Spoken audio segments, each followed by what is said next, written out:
Cute, sexy, and fun. You're watching CSF Nation's own WMK TV, Channel 90.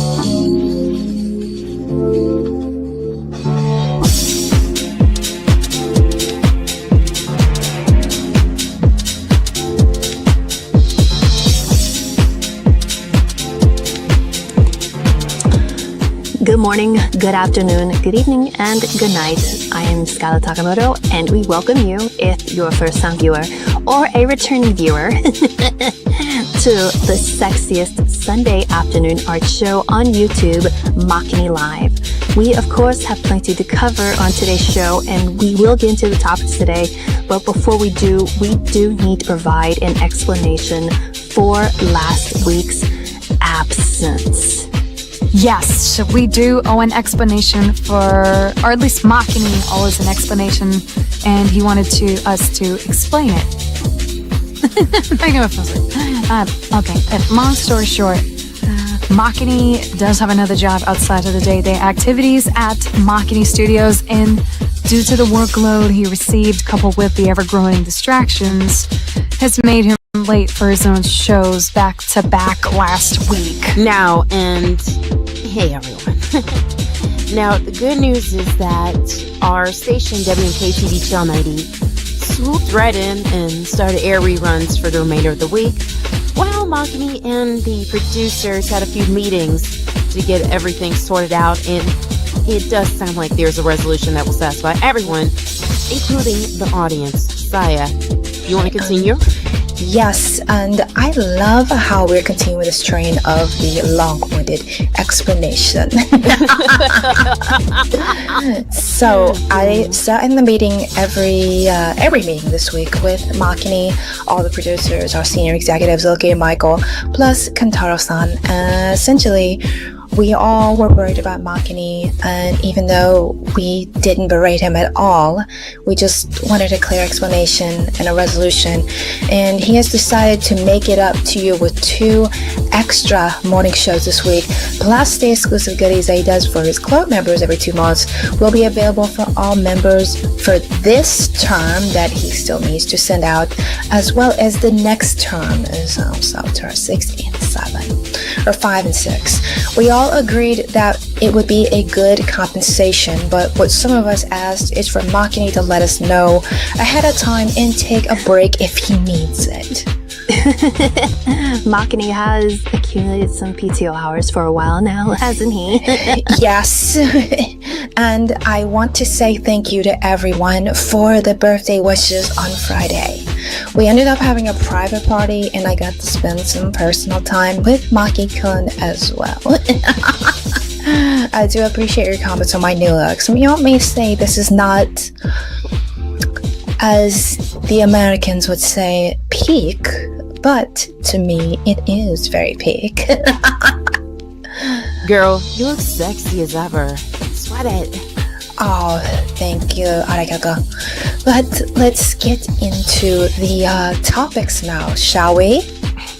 Yes, Infinity Nikki at the start of the show, and then we're going to talk about the Unreal Engine hoopla. That's very interesting, to say the least, plus some GDC talk. That and Assassin's Creed is next week. Yes, so plenty today, and I think it's time to get the show started. And again, thank you all for your patience last week. There was a lot of concern and confusion, and we hope that we cleared it up for you. So let's get on the show, everyone. All right, let's begin. All right. Makini Live starts now.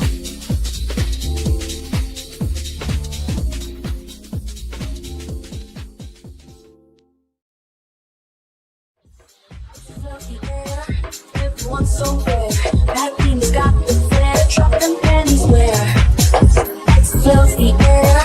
Everyone's so rare.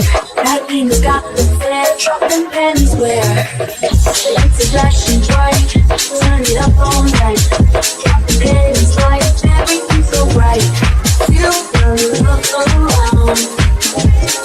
Dancing to the sound. Panties hit the ground. Makini, world renowned. Feel the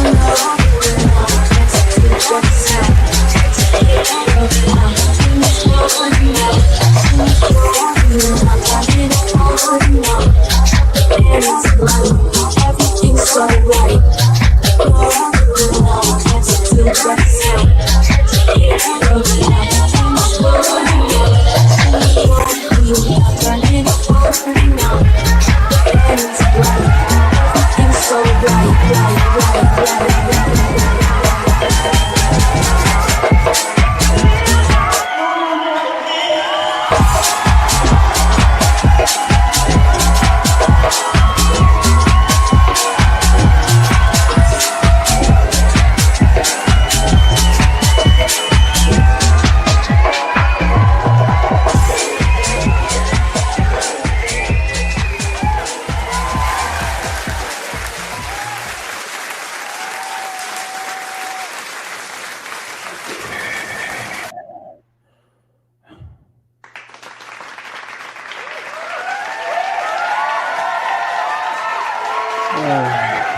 All right.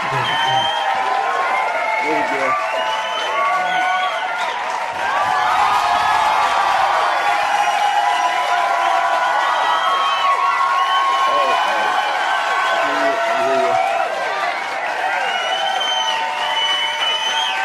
Okay, hear you all loud and clear.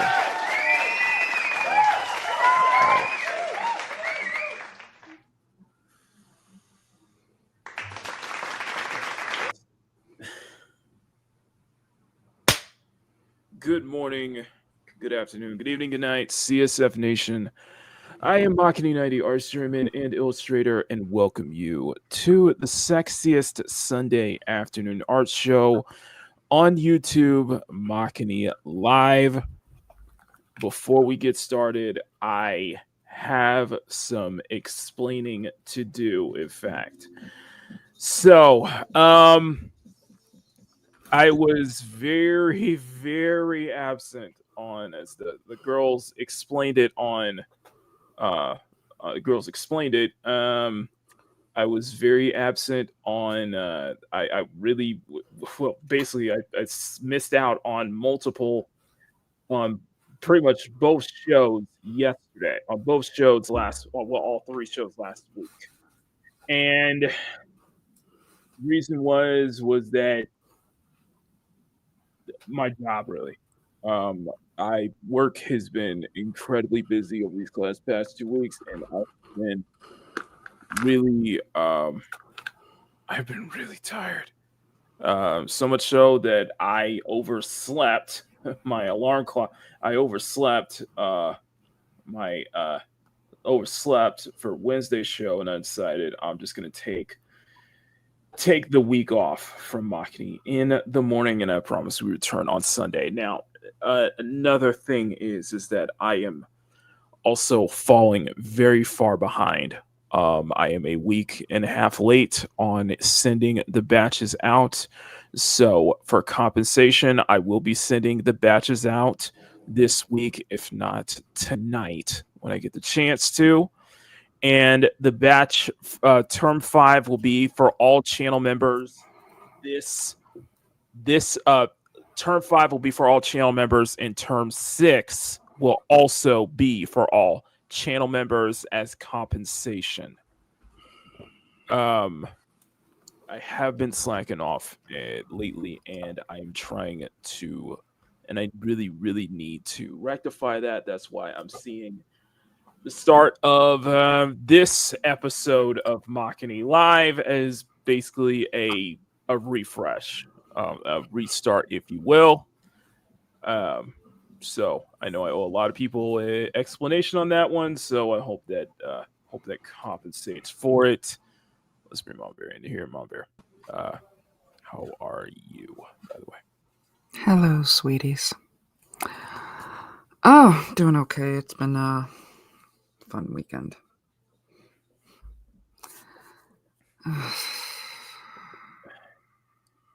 Oh, don't tell me you have to owe the audience an explanation too, do you? Oh, no. I would have filled you in backstage, but it is what it is. Sorry, I was I was making a very quick like super chat clip, like a 30-second clip. Sorry about that. It's And okay. you can tell me after show's over. Probably not, because I gotta be out of here at 4:00 your time. They need me mod. Okay. If you want to let me know, I can send it to the DMs. I'll see if we can chat, or maybe we can chat later hmm if that's up for you. Anyway, Thank you, Sean. I gotta wait for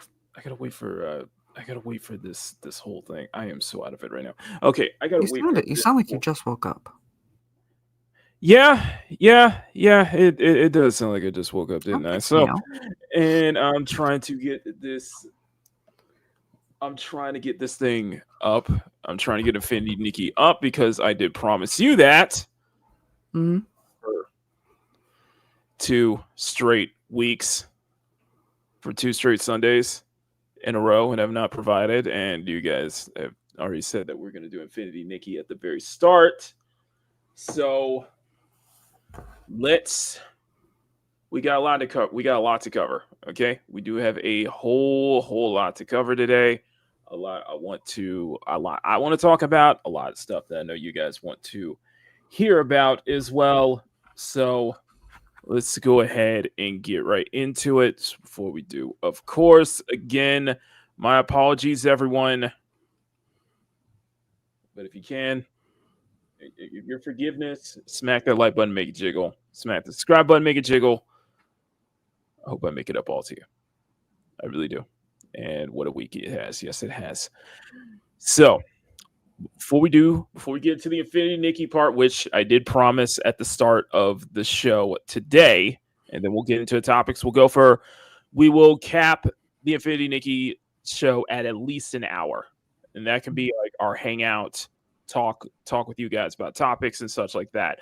As soon as I can get my damn OBS to actually, OBS to work. Okay, so but beforehand, let me go ahead and share the screen out now. Of course, you guys already know. I've already touted before. I'll do some show and tell. I'll do some show and tell in the meantime while I'm trying to figure this whole thing out. Okay. Yeah. So first up, Friday, of course, was this one's Friday, of course, was this one's birthday, and I'm going to show you the screen right now. So I finished it just in time. This is Saya's new look for Nice. the birthday. So you guys can rate it on a scale of 1 to 10. People say it may not be the peak version of her, but it is very close. Mhm. Let's start with this. Your thoughts, Malbear. I never say no to ripped jeans and fishnets. Friggin' love it. Yes. No, the details are great. The shading is on point. No, I absolutely adore it. I feel a sense of maturity with her, though. Yes, of course. I was gonna say it. No, just it's been a long weekend. It has been a long weekend. I think it's been a long weekend for you and for all of us. So I do feel a sense. Keep in mind, I'm coming off of March break, and normally over March break, the little one goes and visits her dad for part of it. No, not this time. No. So sounds like you had a little bit of March Madness yourself. Oh yeah. Okay, you know what? I'll stop. Okay, that was a terrible joke. I completely missed it. It's okay. Okay, I'm sorry. That was a horrible joke. Okay. Anyway, terrible joke. Okay. No, I feel a sense of maturity though. I do feel that like that sense of maturity with size design, especially when like she's the oldest. She's the oldest of the three, and she's the oldest character I got, basically, because well, not technically canonically, but she's the first. So she underwent so many like different transformations in over what 7 years, basically. She has existed for 7 years, pretty much, if not even longer. I would argue way longer. This is just basically her second incarnation, but Mhm. but it does. I really do like how this turned out. I really did like how this turned out, and part of that was because someone is trying to get me back into grayscale again, and shading the proper way, coloring the proper way, and it is a struggle. It's a struggle. I So bet. yeah, if I should have had this out longer, I should have had this out earlier. It should have. As far as drawing goes today, I'll see if I can get some. I'll see if I can get her mindscape started today. It's just it's just I have things, I have tasks that I owe Mama Bear. I have something I have to owe Mama Bear for 2 weeks. And we got the topics to cover today. And now before we do that, I did start over Cyberpunk. Mhm. I did start over right as I was at the ending. Why, in fact, I don't know. I think it was because of I'm just gonna show you. Yeah, show us. This. I'm gonna show you this because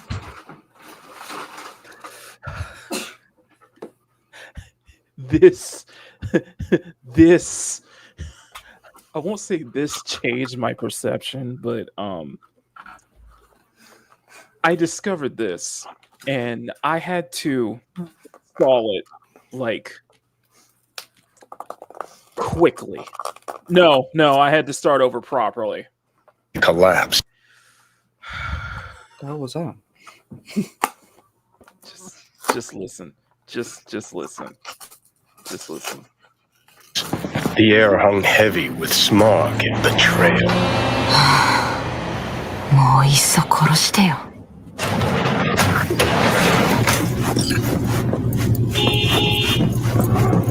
Hey, careful! You'll tear my shirt!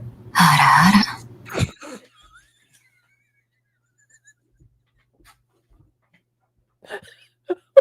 You heard that, right? I promise I didn't voice that. Oh, really? Did you love saying that from time to time? I only did it when the chat was asking for it. I think it was that moment that I was like, okay, I'm starting over. I can't do this. I gotta do. So I started with Corpo. So yeah, those 2 words. I was listening to the whole thing again. I'm like, oh my god. Hey, careful! You'll tear my shirt! あらあら。 By the way, this is a mod that gives your female V the Japanese dub, while everybody else is in English. In fact, even if you can make certain Japanese NPCs actually speak in native Japanese to you. I've had a blast with this, to be honest with you.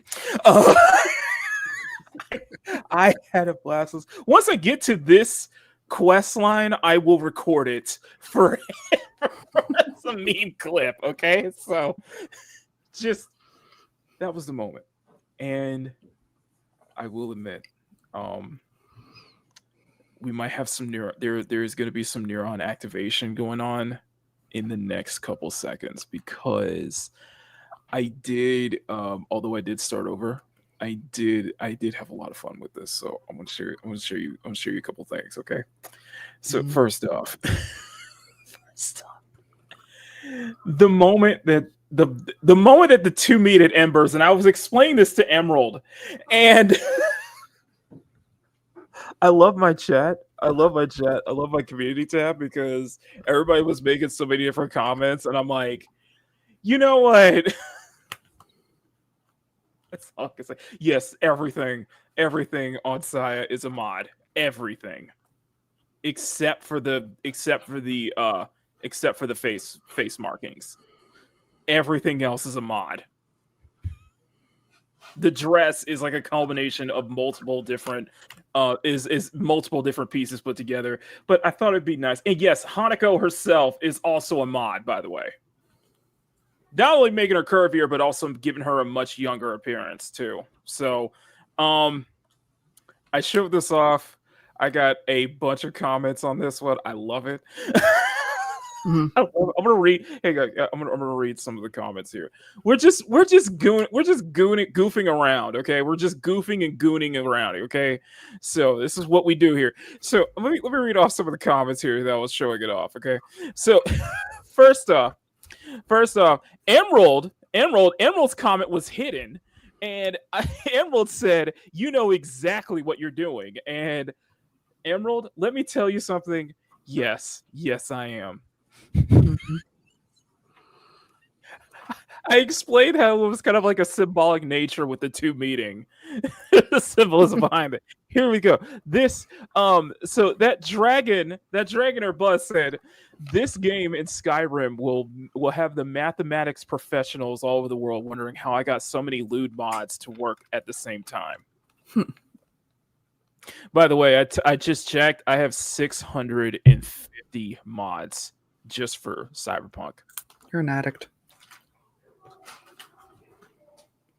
Maybe that was probably the source of my distraction. That's I'm not saying. Okay, I apologize. I was apologizing, but yes, I had so much fun with this. But by the way, like I said, I had a freaking blast with this. D-Ryan says night shots. Difficulty says I saw two women and I instantly bricked up. I am no better than Druckmann, bro.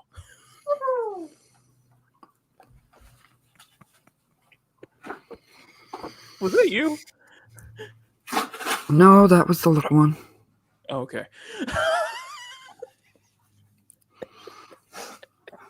And then the last one I read was Mr. Waifu Taker said toxic Yuri, and I'm like, yeah, this looks like a Yuri moment. This looks like a very toxic Yuri moment. So yeah, I had fun with this. But I've been redoing Cyberpunk, and this is his corpo. I decided to just go for the corpo path because the corpo path actually makes more sense considering that I'm using the JP dub as the voiceover. It's the voiceover while everybody else is in English. It works so well though. It's like, holy crap, this was the whole thing during the heist. This was the whole thing during the heist, by the way. Got some of the older ones. Got some of the classic ones too. Got some of the classic ones, stuff that I was doing around while I was doing the missions and such like that. I'm doing the whole thing with Judy questline.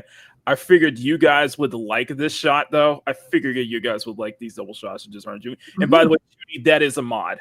That is the hair is a mod. And so is the body. The hair is a mod, and so is the body. Interval says I love photo mode. I feel like me showing this gives me no I feel like I don't have any defense for last week. I feel like I have no defense for last week. Okay. I apologize again. Not what I was doing the entire time. It was only what I was doing partially. You know what? I heard that.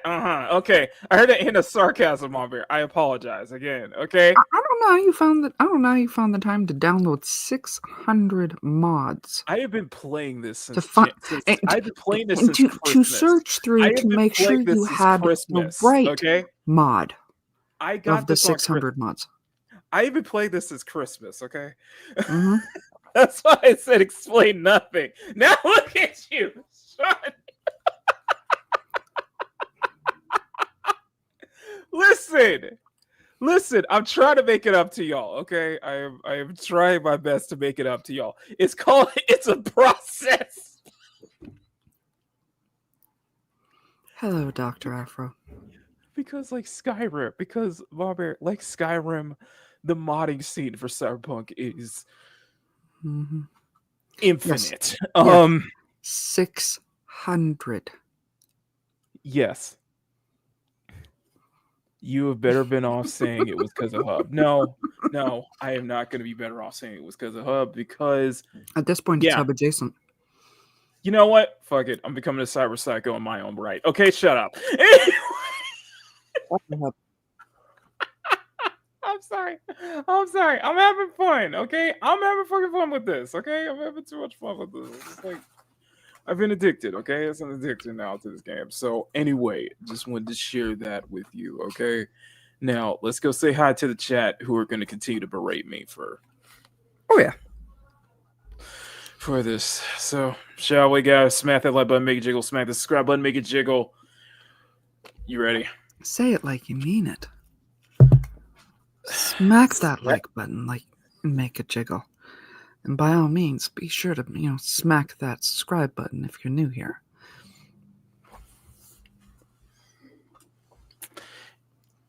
You know what? I am very certain that due to some of the pictures that you just saw, you probably want to smack that like button and treat it just like that like button. Mm-hmm.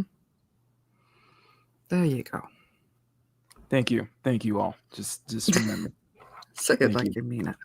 Say, I like you telling me to say it like you mean it. Okay, you want me to say it like I mean it? Yeah.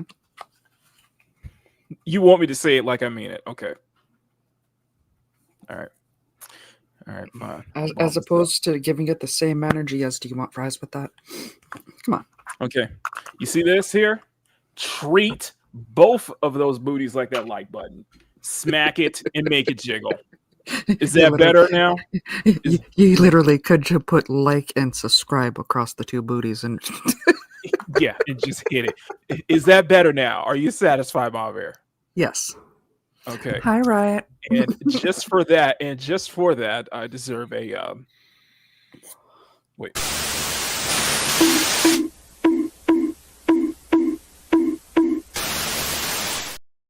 You happy now? Are you happy? Okay. Oh, I got one more thing I gotta share. Ryan Kitty's in the chat. This is your loyal group of perverts. This is my. Yeah.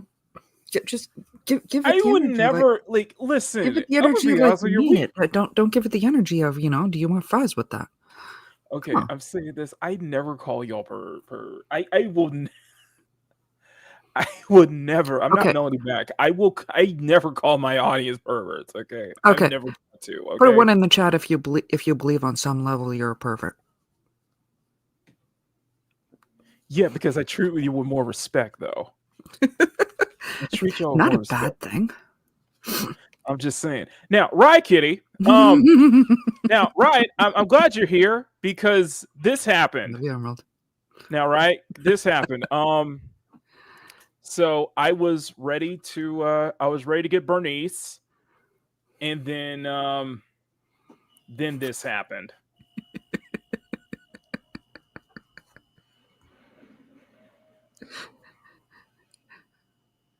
It's gonna see a sea of yeah. I got the wolf. Nice. I got like what game is this?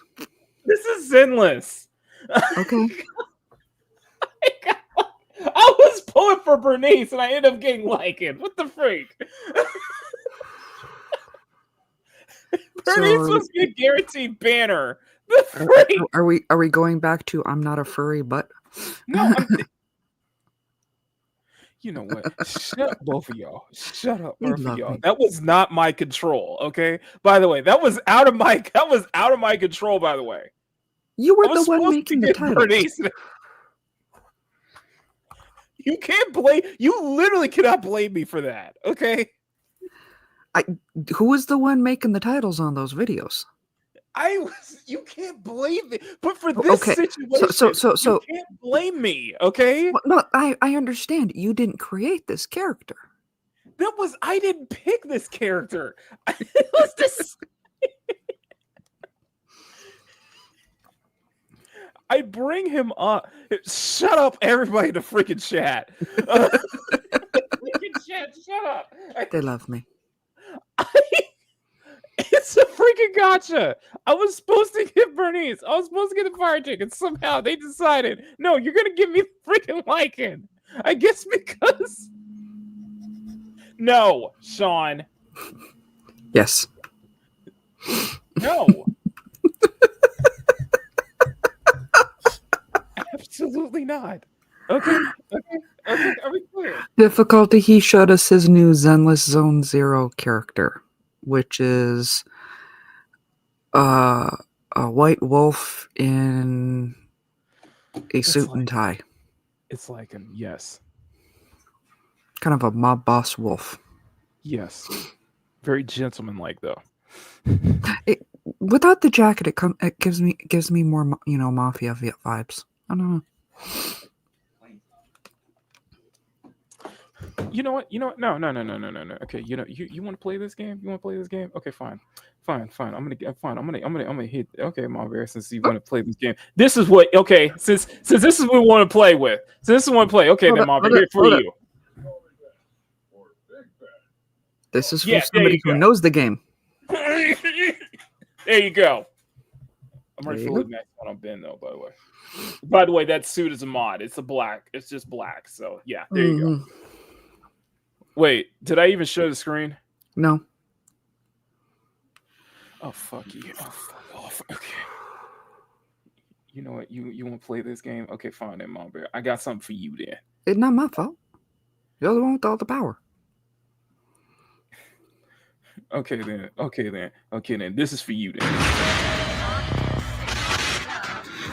Just call me Ben. There you go. Big Ben. Happy now? I'll protect everyone. Are you happy now? He's a cousin of mine. Say it again. He's a cousin of mine. I think he said he's a cousin.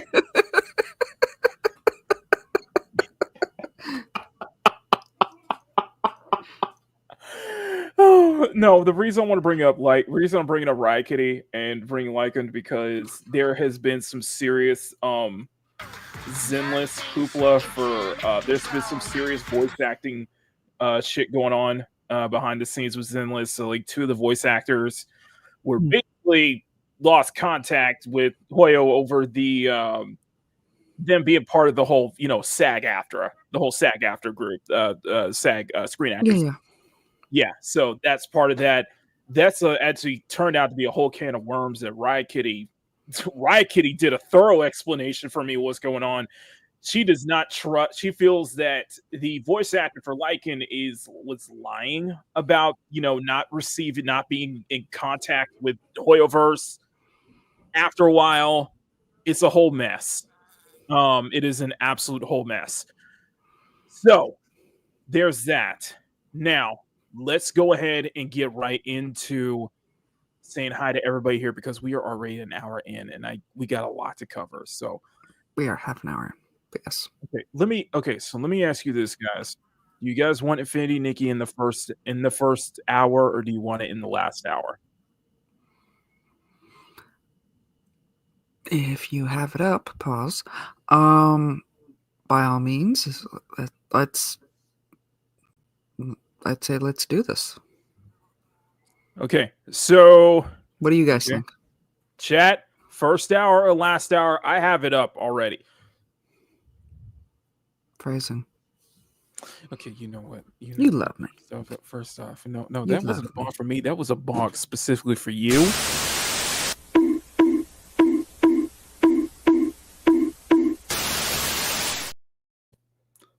No, we're not covering 4 hours of Assassin's Creed.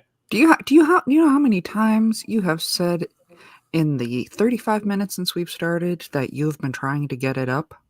I have let each one of them slide until now. And for the record, we have memes lurking. Still. You love me.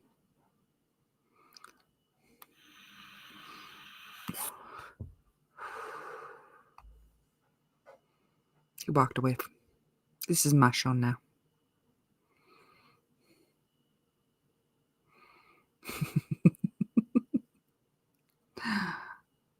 Yes, time does fly. Yeah, I was thinking the same thing the first time he said it, Sean. There's a medication for that. There's a couple, apparently. Yeah, see, it's my show.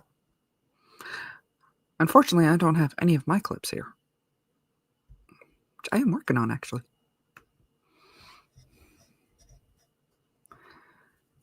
So, I will actually scroll back because I know we got Power, we got Sean, we got Emerald, Stunning, Brave Megatron, You Love Me, Neo J, Demont 117. Let me explain here. Let me explain this because I've been talking to myself apparently. Let me explain something here while we're when You it muted yourself. What's up? it's a given, okay? It's obvious, it's inevitable that I'm gonna get a bonk at some point in the stream. It'll either be, and the chat likes to place bets if it's gonna be early in the show or late in the show. Mm-hmm. With you, however, it's not warranted. That's why it's surprising. You get it? You know what I'm saying here? It's obvious with me, okay? I'm just saying. In some cases, you guys will goat me to try to get you guys will trick me. You guys have seen this. You guys have attempted to trick me to getting a bonk, okay? It's a national pastime. Bonk Makini. Yes. And Ike says hello to everybody, apparently. Hi, Ike. Hello. How are you, Ike? I hope you're doing Yeah. See, I don't think he's exactly red-pilled. Because if he was one of those like red-pilled Andrew Tate worshipping, what's going on? I could not hang around with him. I know one of those, and my God, I cannot stand the guy. What's going on here? I'm completely lost right now. Sean says it's not inevitable. You're red-pilled enough. And I don't think he's quite a wrong one. Yeah. Anyway. So, yes, we do have a Dragon Ball Z surprise collaboration with social media channels on March 6th. Pretty cool to see. GDC is next week. Dragon Quest stuff. Now, I originally was going to go over the tragic situation involving I don't know if you've already caught the news of this, a Japanese streamer was stabbed to death live during a live stream. No, I did not catch that. Yeah. It turns out the situation is much messier and more complicated than you realize. Mm-hmm. It doesn't justify It doesn't justify them being stabbed to death, but it is a very, very messy situation. It involves one person involves one side on the brink of being homeless, and the other person, basically the streamer, basically ignoring every single cry for help, every single attempt to, basically when you're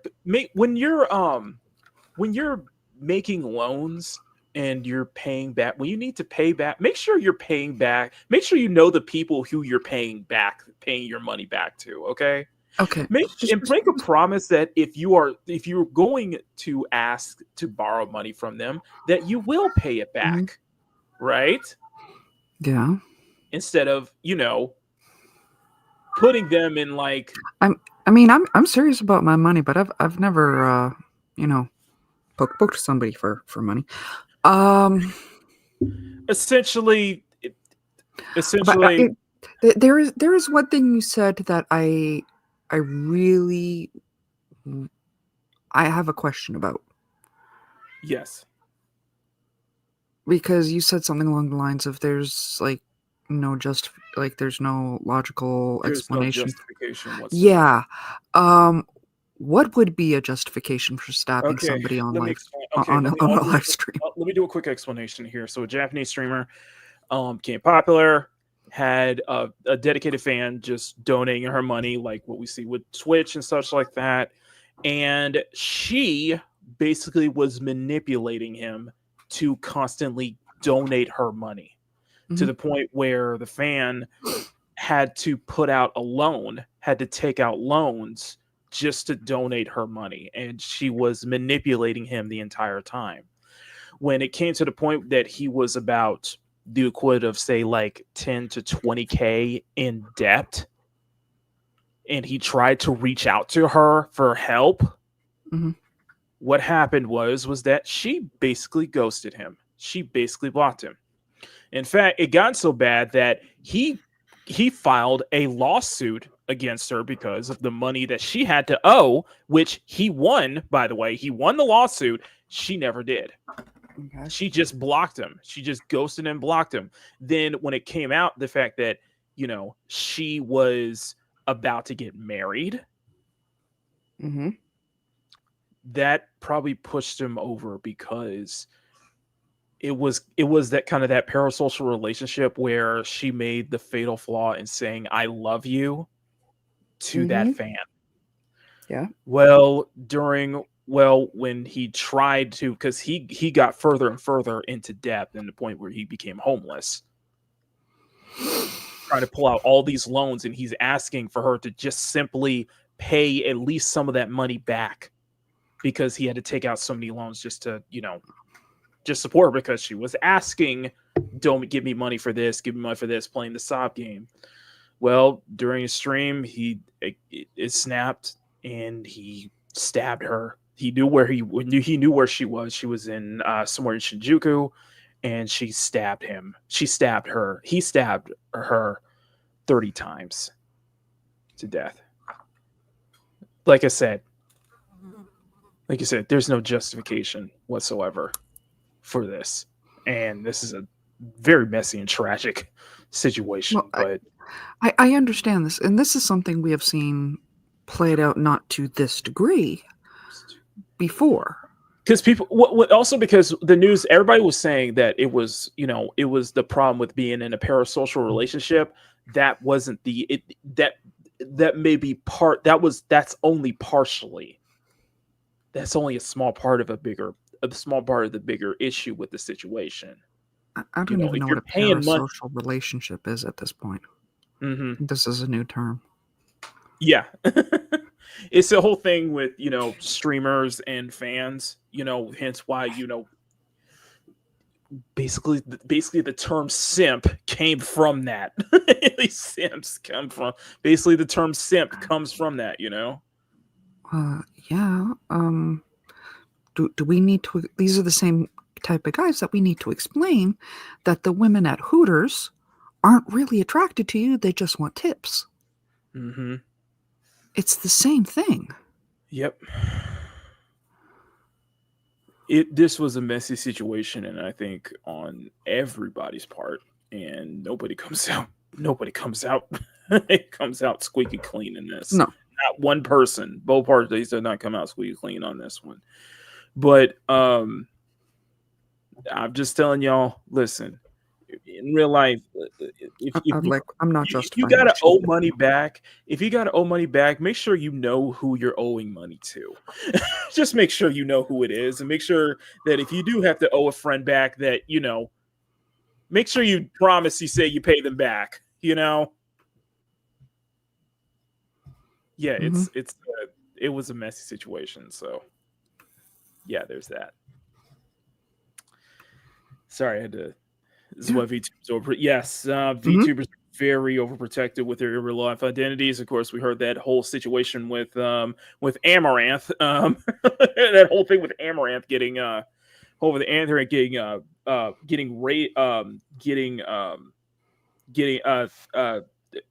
during a home invasion. She had to got into a situation where her home was invaded and such like that. And now there are some questions about that whole ordeal, but it doesn't.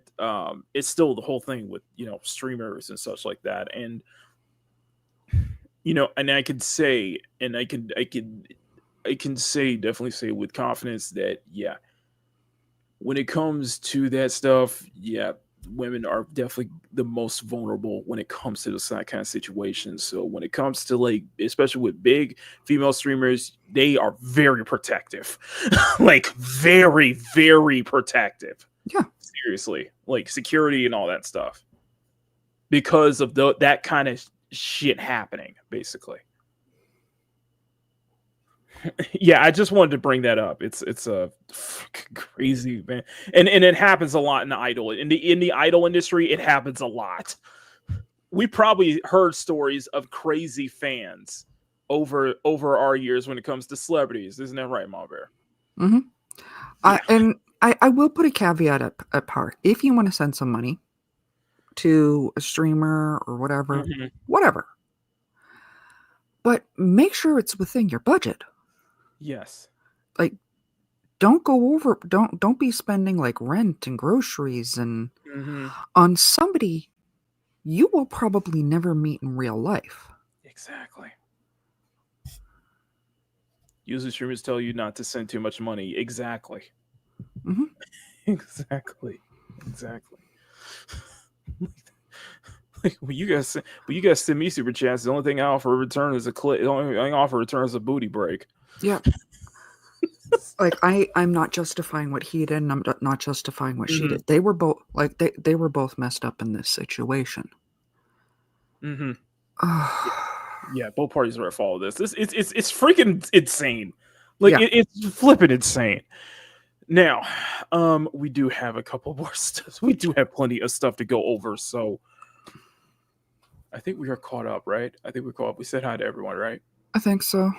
Okay. If we missed anybody, I'm sorry. If there's anyone we missed, I apologize. And by the way, that was not a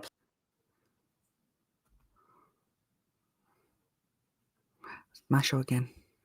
That was not a plug for super chat donations. I'm just saying. Not meant to be a plug, okay? No, but we do have a 30-second clip. And I do owe Riot Kitty a Rena. I do owe Riot Kitty a Rena super chat in the future, so that's gonna happen. Yeah. And yes, Power. I watched Rev's video yesterday. That situation is absolutely insane. Okay, that situation is the whole Rena situation is a freaking mess. So yes, I already know. Freaking know. I know. At least I know Riot Kitty won't stab me or anything for. At least I know Riot Kitty won't stab me for if I don't get her a Arena super chat clip at some point, or claw my eyes out. Either or. Hey, I'm still here because I owe Mama Bear. Infinity Nikki, so I'm grateful that she wouldn't try to stab me. Right, Mama Bear? Yeah, honestly, if that was in me, you would not be anywhere near the top of my list. Just because I didn't owe you. Just because I owe you an Infinity Nikki stream. No. If I had that kind of energy in me to do that to somebody, believe me, you would not even be in the top 10. Good to know that. There's a huge list of people ahead. No worries. I feel like with you, I should be off that list entirely, though. Pretty much. Okay. Like you're right on the same level as like Skywalker and stuff. I mean, Skywalker, Brucifer, Cliff on comics. Yeah, guys, I absolutely adore, and That's okay. Anyway, so Dante. So, but Mama Bear, before you decide anything to to hit that breaking point and try to come over and stab me, that would also require me to go in the States, and that's not going to happen anytime soon. I have it. It's up here. Okay, it's here. We're playing it now. Okay, so there you go. It's a crazy situation. Like this whole thing is crazy. And I think when we get to, because next week, because what this week is, right? This week is two things, by the way. First off, Stuttering? it's GDC. Game Developers Conference is this week, y'all. I can't wait. Birthday? Huh? My kid's birthday? Okay, that's another thing to look forward Yeah. to. But GDC is this week. And listen, I'm going to tell you right now, Mhm. if we get a GD scream, if we do get another meltdown, I will be live. I will be right there live recording it. Because guess what? GDC where it's held is only a couple block is only a few is only a 10-minute walk from where I work at. Mhm. I've showed you guys before. I shared it with you guys before. Yeah, you have.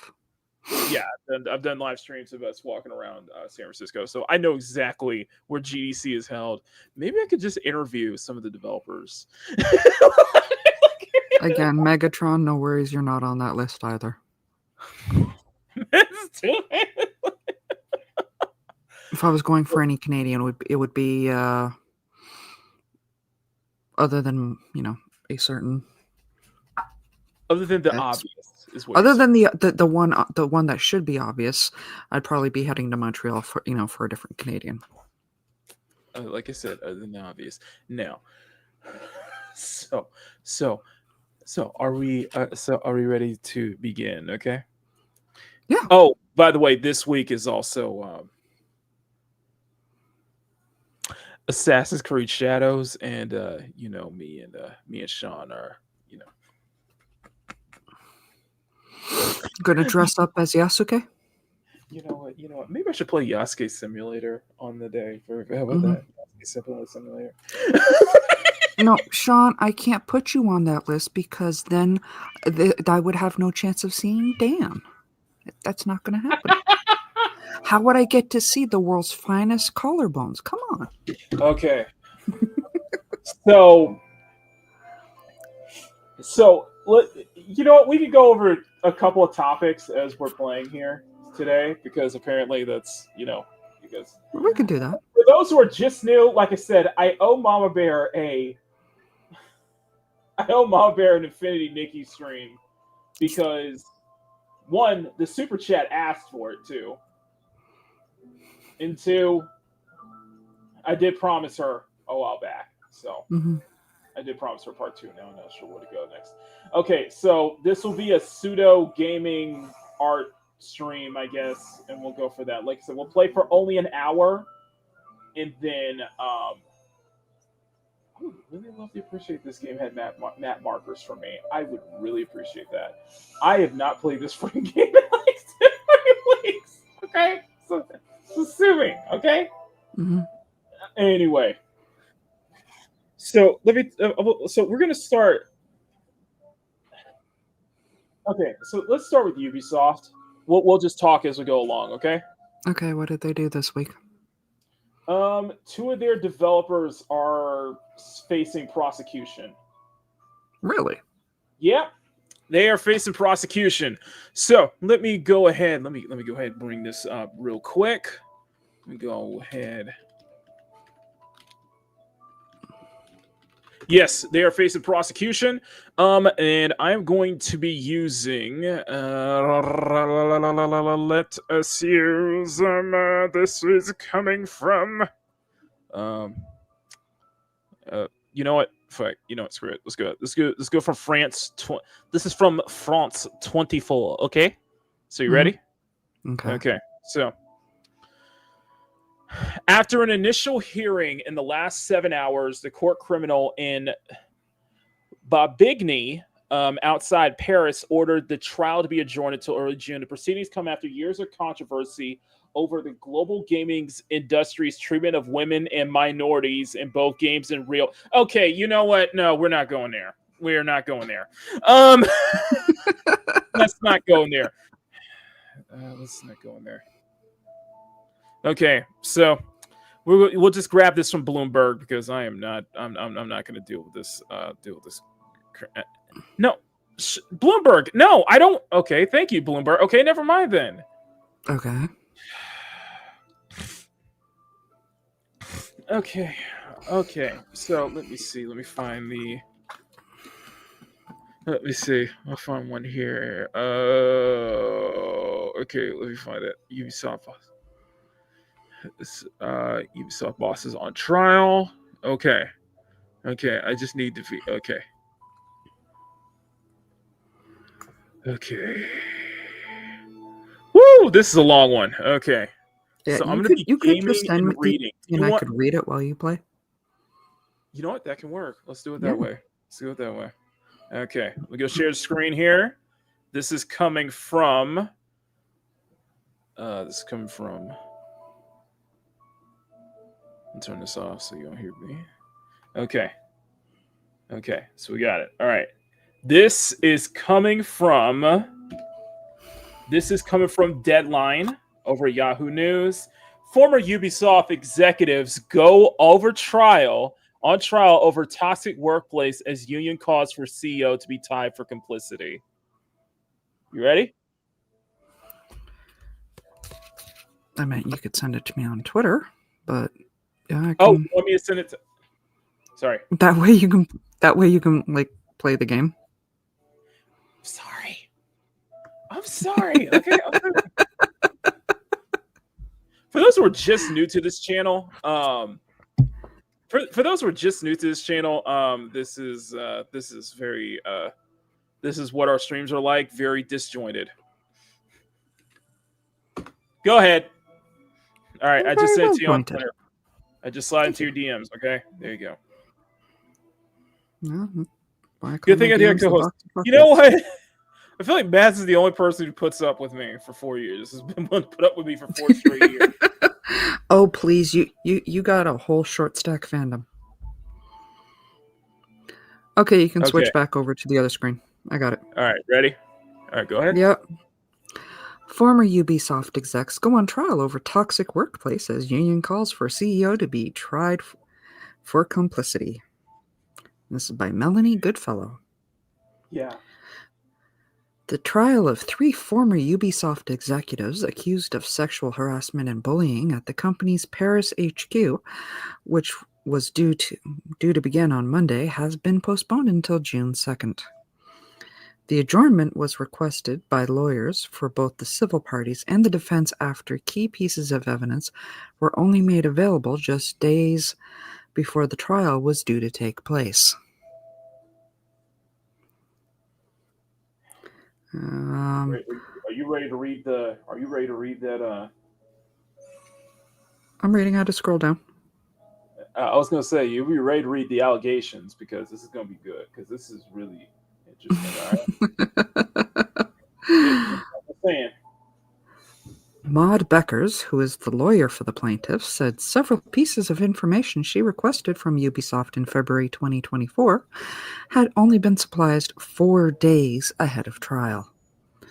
Speaking to local media after an initial hearing at which the trial was postponed, Beckers reiterated her call that Ubisoft and its top managers and HR executives be called to testify on the case. Previously, the trial of 3 former executives at French Assassin's Creed video games publisher Ubisoft, accused of sexual harassment and workplace bullying, has begun in Paris. In the backdrops, the Solidaires Informatique Union, representing the workers in the French video game sector, has announced it is issuing a request for Ubisoft co-founder and CEO Yves Guillemot. Sorry, my bad. Gesundheit. And longtime HR executive Marie Derain to also stand trial for complicity in the alleged toxic behavior. There is no suggestion either were directly involved in sexual harassment or bullying. Well,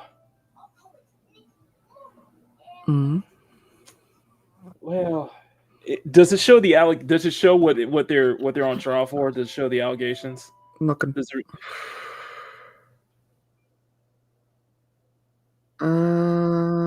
Allegations first made. I think so. Okay, let me see if I can find it because I'm that's gonna the wrong double one. check. Let me see if I can double check. Because there is a.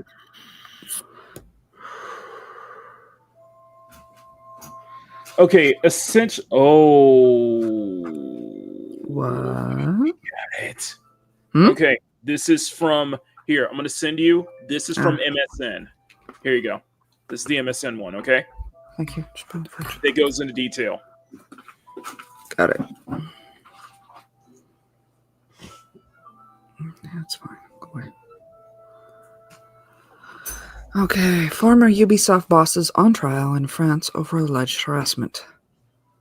Trying again. 3 former top executives from French video game Ubisoft, maker of Assassin's Creed and Far Cry, went on trial on Monday accused of psychologically and sexually harassing employees for nearly a decade. The high-profile trial comes after years of controversy over the global gaming industry's treatment of women and minorities in both games and real life. After staff took to social media to accuse the company of toxic work culture and predatory behavior by powerful managers, Ubisoft in 2020 launched a probe and announced the departure of several senior executives. The executive shakeup at Ubisoft was hailed by some as a #MeToo moment in the male-dominated video game publishing industry, which has faced criticism in the past for the sexist and misogynistic characters and imagery often found in games. Serge Hascoët, I'm sure I pronounced that wrong, chief executive officer of the company's second-in-command, resigned, while Thomas Francois, vice president of editorial and creative services, and another senior executive, Guillermo Patrou, were dismissed for serious misconduct. All 3 men deny the claims.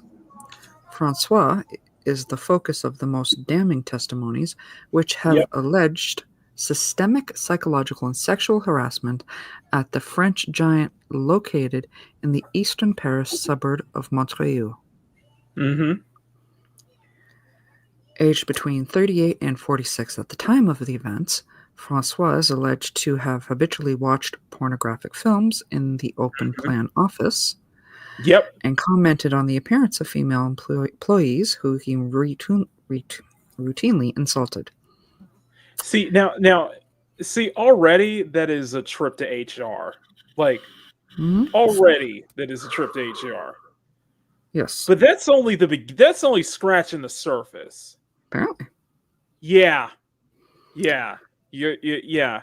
Are you ready? Are you ready for are you ready to read the next ones, Mom Bear? Mm-hmm. Employees have complained of near daily public humiliation and hazing.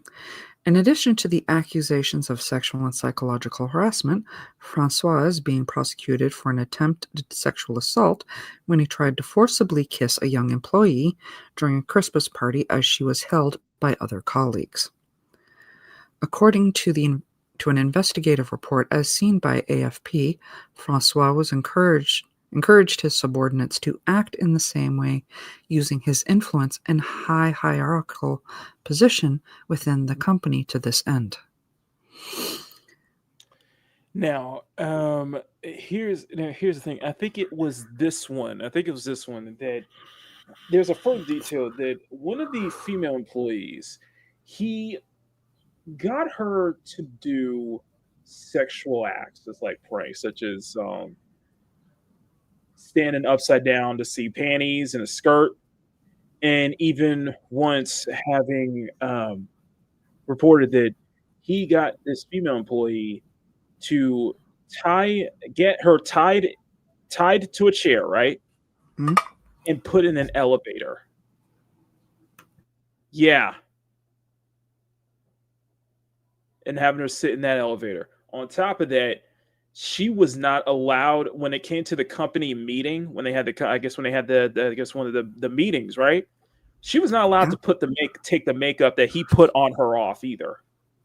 Okay. Yeah, that's humiliation.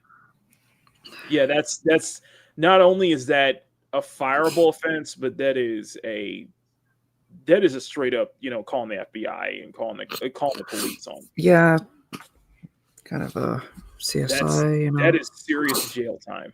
Hmm? But you want to continue? Of course.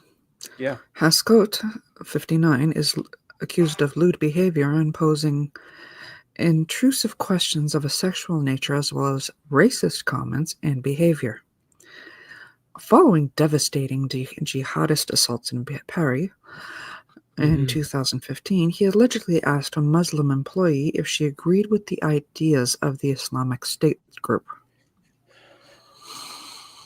Oh boy. The woman had her computer desktop background changed to images of bacon sandwiches. No, let me finish this one. And food placed on her desk during the Islamic fasting month of Ramadan. I don't think I can't tell if this is like, it's not really helping that you have images of something as cute as Infinity Nikki while you're reading. I think this. it's softening it. I think it's effing it up. While I was grooming the little dog. When you're talking about sexual harassment, I'm like, yeah.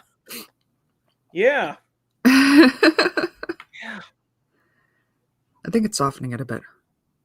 Kind of. Go ahead. The third defendant, former game director Patro, 39, has been accused of psychological harassment.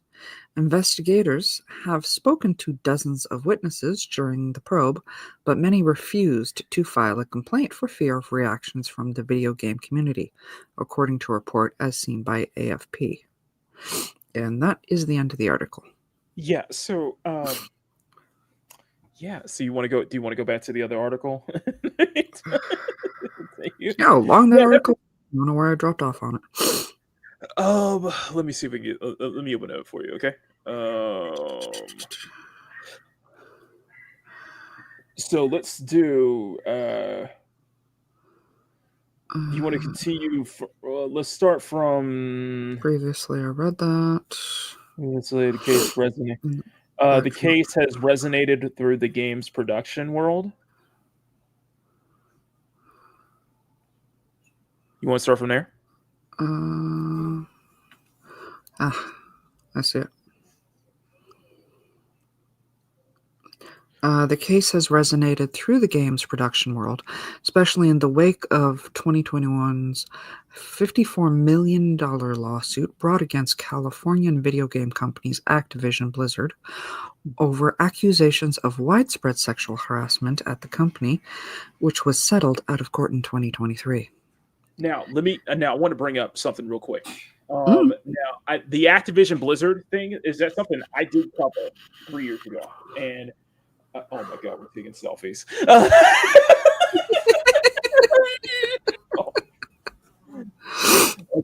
No, okay, so it does have a photo mode. Okay, so we can get some Infinity Nikki photo mode. Anyway, as I'm putting this photo together, by the way.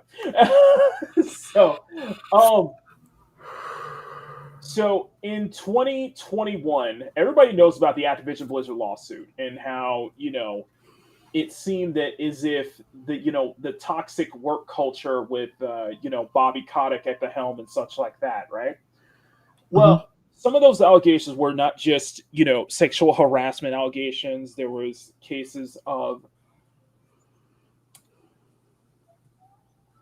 breast milk being stolen, from like company fridges and that.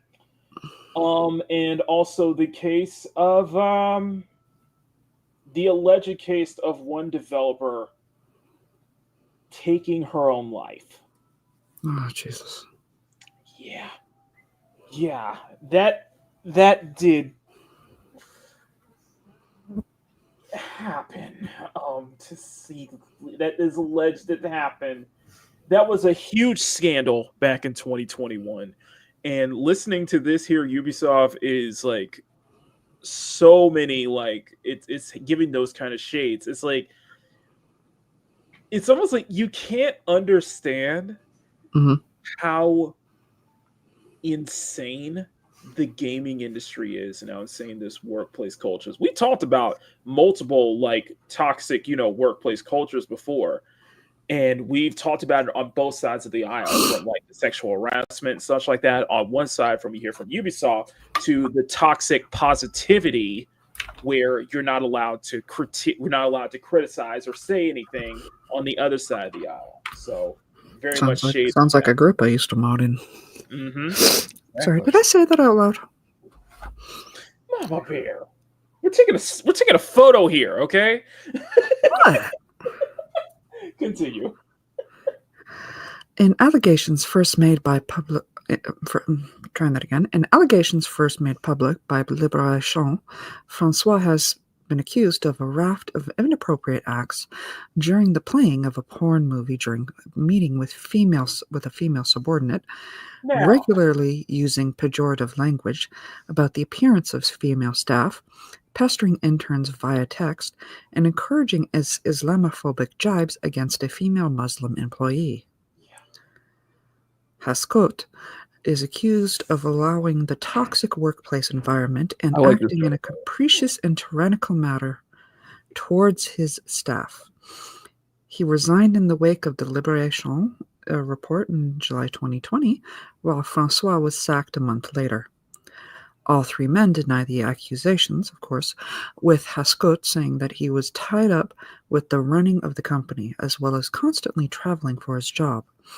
He said he had not witnessed any of the alleged behavior. Of course he would say that. Naturally, of course he would totally say that. Mm-hmm. The microscope is under him when the spotlight's on him. Of course. This week's trial will examine complaints by 5 former Ubisoft employees, as well as by the Solidaires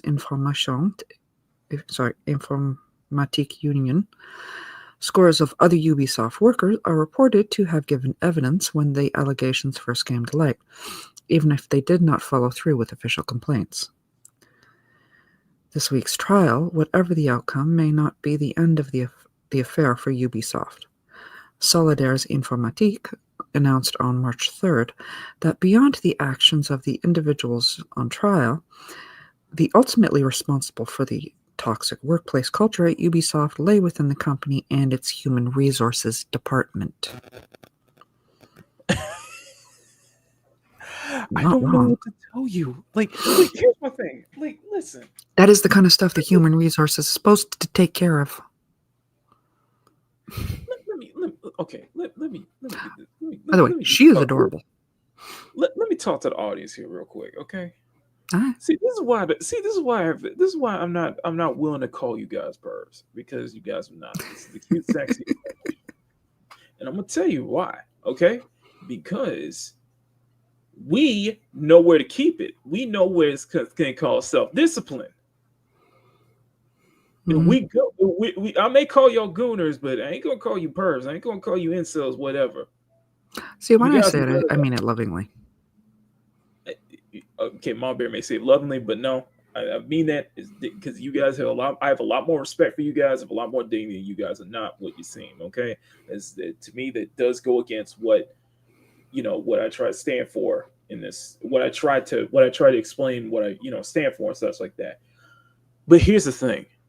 Listen, I get it. I'm speaking to the men in the audience. Okay. So, Rad Kitty, Mom Bear, y'all made it from this. I'm speaking to the boys. All right. Listen, I get it. Sometimes you get that urge for it, but understand that if you're gonna do this, if you're gonna look up that kind of stuff here, do it at home. Wait till you get home. Mm. Come on now. Wait till you get home. If anything, goon responsibly. That's what I'm trying to say here. Here, you won't get you into trouble. Do it before you won't get into trouble, okay? Mm-hmm. Wait till you get home. That's why you don't do this shit on a company PC. And if you even have the urge to do it, don't do it on a company PC. Don't do it on your work PC. Just do it on your phone. See, I'm giving y'all bad advice, but I'm just saying, you get what I'm saying, though. Mm-hmm. Do it on your phone, because at least that way your phone won't be spotted unless you use, company Wi-Fi, where they will spot you when you do that shit. So, guys, come on now. I'm speaking to all of y'all. Come on now. I'm telling them. I'm just telling y'all. That should be one of our taglines for CSM Nation. Go responsibly, okay? Cute, sexy, and fun responsibly, okay? I just gotta say, this marketplace is adorable. Freaking love the sidewalk, the streets. I do too. And you get okay? Just do it responsibly, all right? Don't do it in a way. It's stupid. You're stupid, okay? Did what on a company PC? I'm telling you. What did I say? What did I say? Think with your brains, not with your balls, okay? That was Francois. Think with your brains, okay?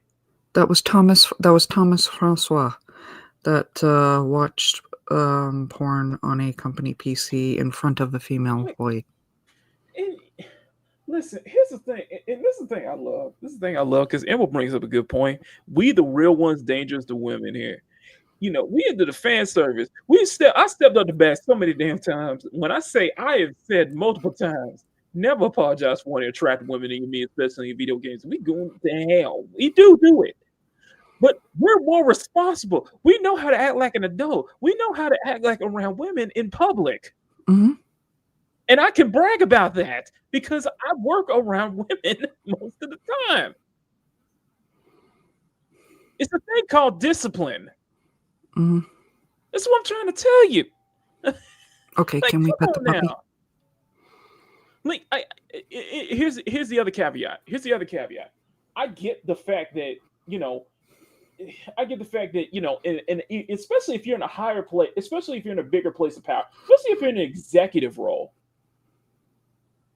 You don't understand, if you're in an executive role, if you're in a higher place of power, you got a bigger responsibility. You know what I mean? Mm-hmm. And we all know that there's so much of that.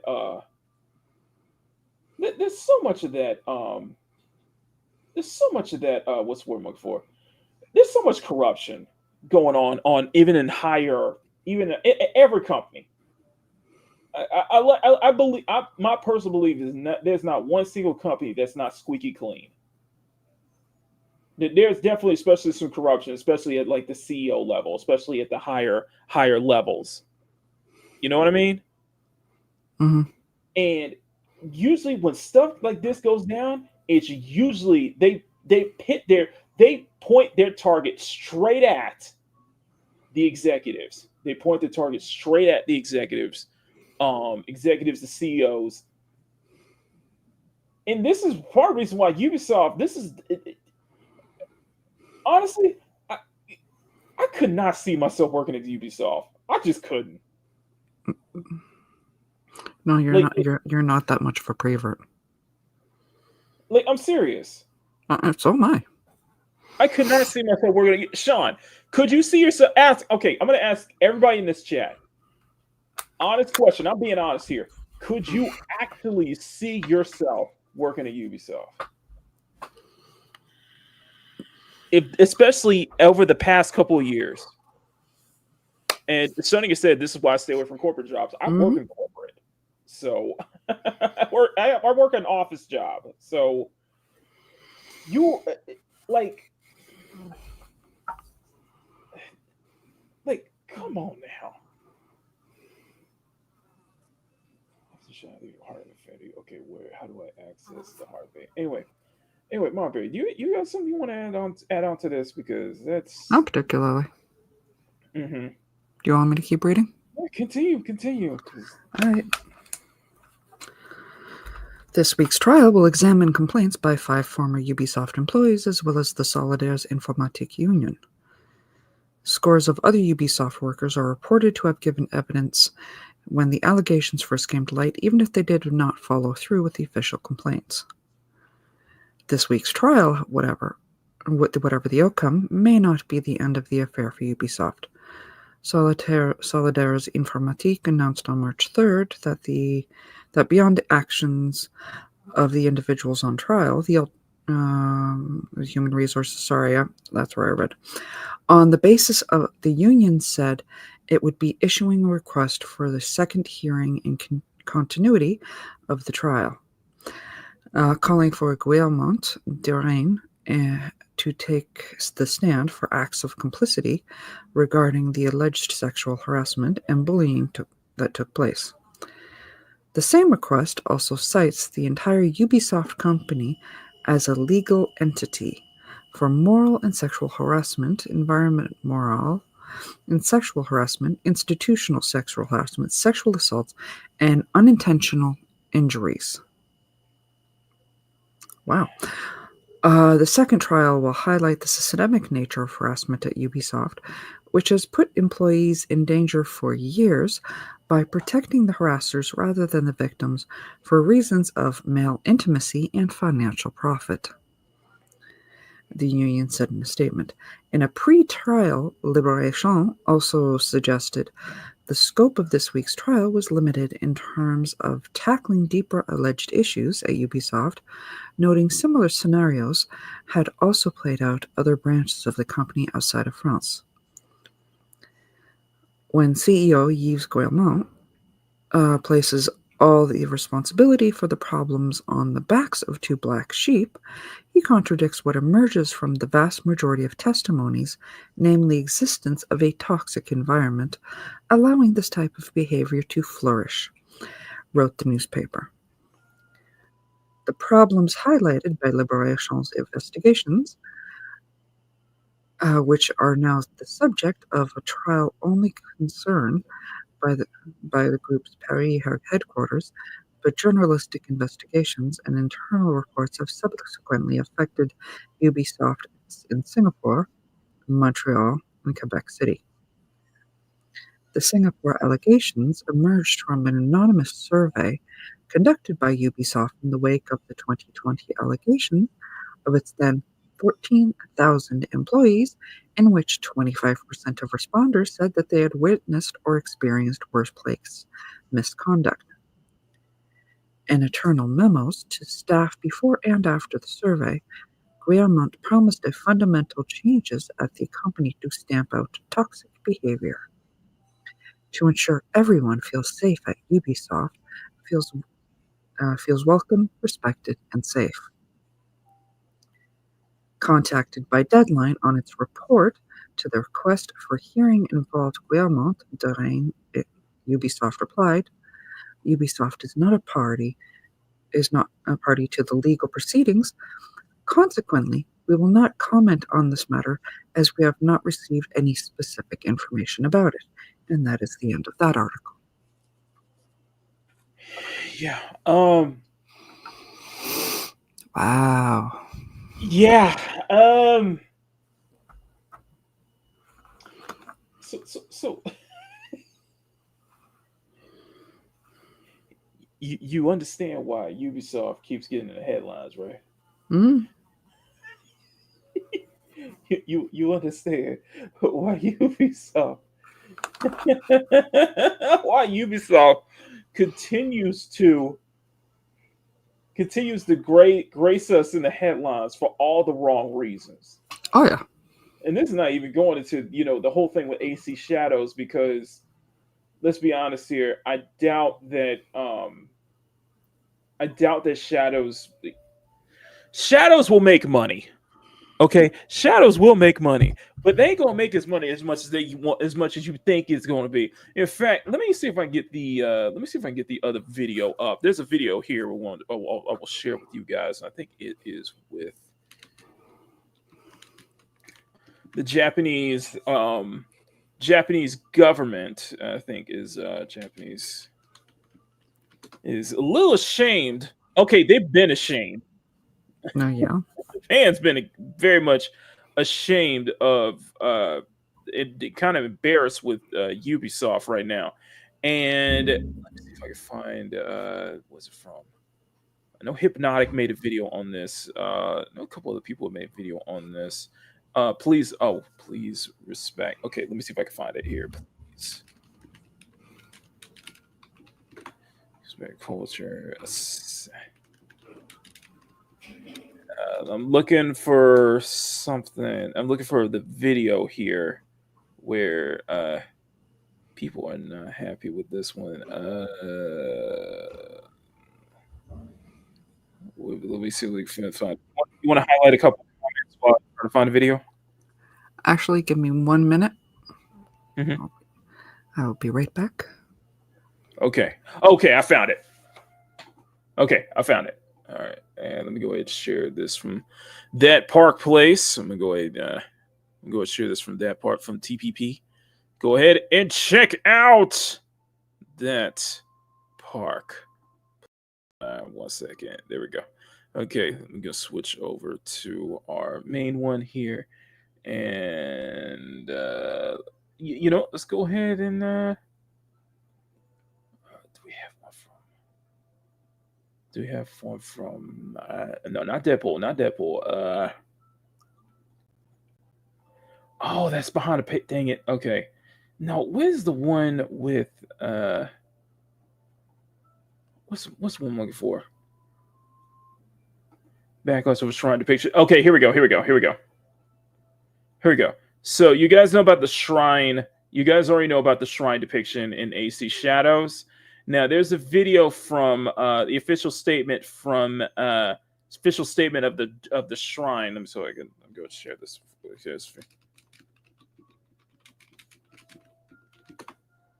Let me see. Here we go. This one right here. And if this is not dubbed in English, is it?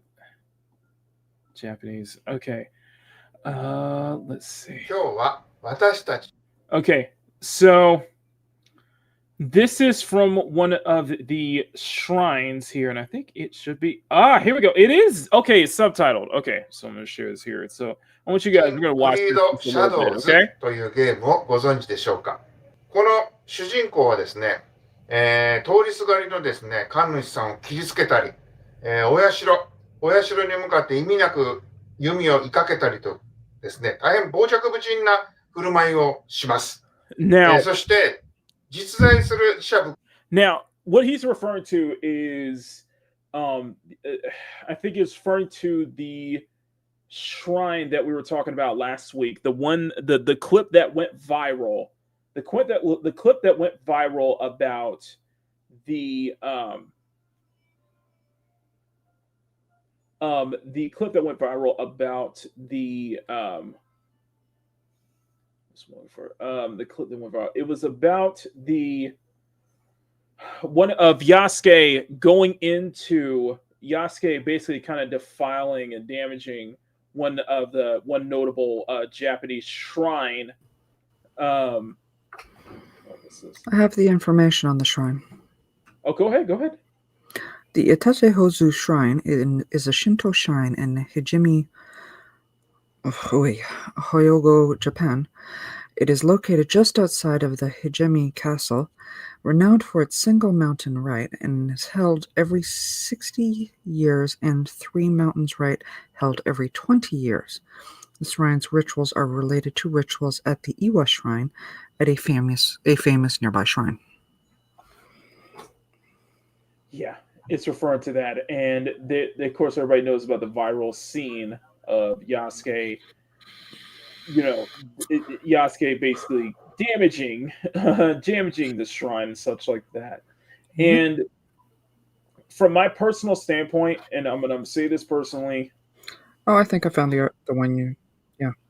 Japanese officials taking appropriate action after viral. Mm-hmm. Yeah. Now, I'm going to say this. I'll say this for one thing. I get the concern. I totally get it. I get the concern. I get the disrespect and such like that. However, it is a video game. Mm-hmm. However, it is a video game, though.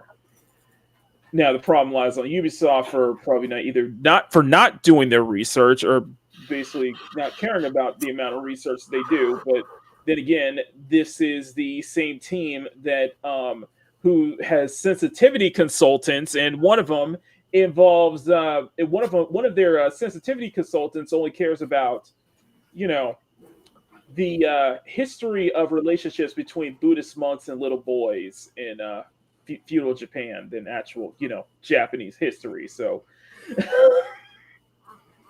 your sensitivity consultants, y'all. Sensitivity consultants in favor. I'm not sure how to describe it. Your sensitivity consultants at work. But it's clear that Ubisoft does not care. And it's clear that this is going to damage it. Is it going to is this going to be the final nail in the coffin for Ubisoft? Here's what's going to happen. We're gonna see articles we're gonna see article after article saying that Ubisoft is dead, Ubisoft is cooked. This is gonna be the final. This is gonna be the final nail in the coffin for Ubisoft as AC Shadows fails. Let's bring that here. Let's because some of that will be clickbait, obviously. But there's some truth to it. Do I think AC Shadows failing will be the end of Ubisoft? No, I don't think so. I don't think it's going to signal the end of Ubisoft. However, they're in a huge legal battle trying to retain ownership of the company. And if AC Shadows does tank, which it likely will not do as well as they want it to, it will probably make that bigger push of the Guillermo family being completely phased out of Ubisoft if Tencent is the one to acquire the company. This ain't helping. Like this week, here's the thing. I want everybody to keep an eye out on this week. And Sean's gonna make a video. Keep an eye out on this week, okay? Keep an eye out on this week, because AC Shadows releases this week. This is going to be a mess. In fact, let's go ahead and bring in the video, and we're gonna watch this full video here, and this is their kind of response. の中で特に今回問題になりましたのが、姫路市にあります播磨の国総社伊達教津神社の、拝殿本殿がですね、実際これ主人公が活躍する舞台として描かれています。土足で上がり込んで没頭し、狼藉の限りを尽くしてですね、鏡を破壊したり、もうすごい我々からしたら信じられないような光景が展開されるんですね。これは遊びだから許していいのでしょうか？ゲームだからいいのでしょうか？やはり、主張なき権利というものはたまごとです。不快感があるのならば、許せないのならば、そのことはしっかりと伝える必要がある。これからたくさんの外国の人とお付き合いをして、インバウンドの観光客を増やすんだ。いいことばっかりではありません。こういうことはダメなんだということを、やっぱり国も我々。I'm going to pause because it does goes into the more tourism aspect, and I wouldn't, and like I said, it wouldn't be surprising if everything that has happened. If everything that's been happened has increased, tourism in Asia. However, the tourism has definitely taken a hit, and it was thanks to people like Johnny Somali. Oh yeah, shout out to Dante, who has been absolutely fabulous about covering the entire saga of Johnny Somali. And we laugh at it. We laugh at that, but I got a new. I have never laughed at that, Agent. Well, I'm saying I got a new outfit, by the way. I'm just saying. Sorry. No, but people did, and people saw this as big jokes and stuff like that. But let's be honest here, and let's be blatantly honest here. Those actions, like what we saw with Johnny Small and stuff, that ruined it for the rest of us. Like really making a lot of like American tourists and such like that, making them look very bad. Mm-hmm. It really ruined that. Like a lot. Like someday I want to go to Japan. Like a Smash 15. I bet you half this. I can bet you at least half of this audience right now wants to go to Japan someday. It is one of those things that has been on my bucket list since I was Mhm. little. Yes. Unfortunately, one of the reasons why I would love to go there Uh-huh. is no longer an option Oh. because of idiot tourists, and I'm not going Yeah. to name a particular country that just so happens to be south of my country. Just saying. But I'm not saying it. I've always wanted to go for the Japanese tea ceremony, Mhm. and that is no longer something that's available to tourists. Thank you very much. I'm not trying to apologize or anything, but Oh, you like don't need to. it's I know it's not your fault. I still want to. I still want to, but the Oh, thing is absolutely. that just the apparent. I think here's what it is, and I think that's the best way to put it. With and we'll continue the rest of this video. And someone else put when I was watching a video earlier this morning, and someone made a great point. Do you remember back when? Remember when Sean and Dan were bringing up the whole thing of why Resident Evil 5 can't be remade, and because of the whole, killing zombies in Africa, you know, and how that ties here to Assassin's Creed Shadows, and it brings up just this double standard notion, and I'm not seeing this just with when it comes to say Africa or Black culture, with any other culture, and I mean this. Mhm.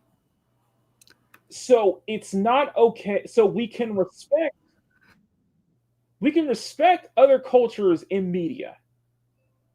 However, when it's Japanese culture, though, all bets are off.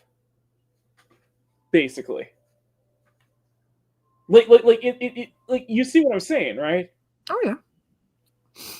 And it's not just in HE Shadows; it's in general.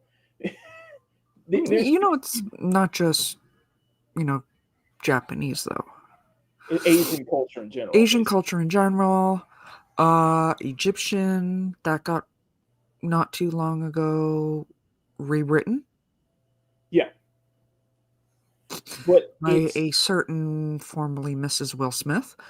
Mhm. Um, But yet when it regards African culture or Black culture, or even Muslim culture, or even like you notice there's an apparent double standard. oh, there's It's an like the whole thing absolute with double race standard. swapping. It's like the whole thing with the race swaps and such like that. Yep. Never is the other way around. And the same thing is here when it's like white, or because it's like when it's like white or European, well, European culture is totally fine, and if it's Asian culture, it's totally fine. But if it's any other culture that's not white, European, or Asian, that's not okay. Okay, Grumpy, I will explain in a minute. It's it's this apparent, I mean, heavy double standard. So I'm with. So a lot of people here are. Oh my god, that's adorable. So a lot of people are here following that same notion that, okay, so if we're going to be respectful to other cultures, then we need to be respectful to all cultures. Then we can't just because, like, what was it? Asian equals white adjacent. Yeah. Yeah, apparently that's not okay. That's totally free reigns, but have something like we said with RE5, like with RE5 remaster, or even the race swaps. Apparently, that's a problem. Or complaining about the race swaps, talking about the race swaps. We want to stay true to what's going on. Apparently, that's okay. Like the double standard and blatant hypocrisy, the blatant double standard and hypocrisy is been on display for years at this point, and you know what? I think, and me personally, I think Japan has every right to speak up about this. I'm serious. No, they have every right to be Either, upset about it. either it's okay on all fronts or it's not. Either you're going to respect all cultures or don't. Because you can't just, because what you're doing, because you can't do this pick and choose. And that's what this media has been doing. That's what the gaming industry has been doing. That's what a lot of the industries have been doing.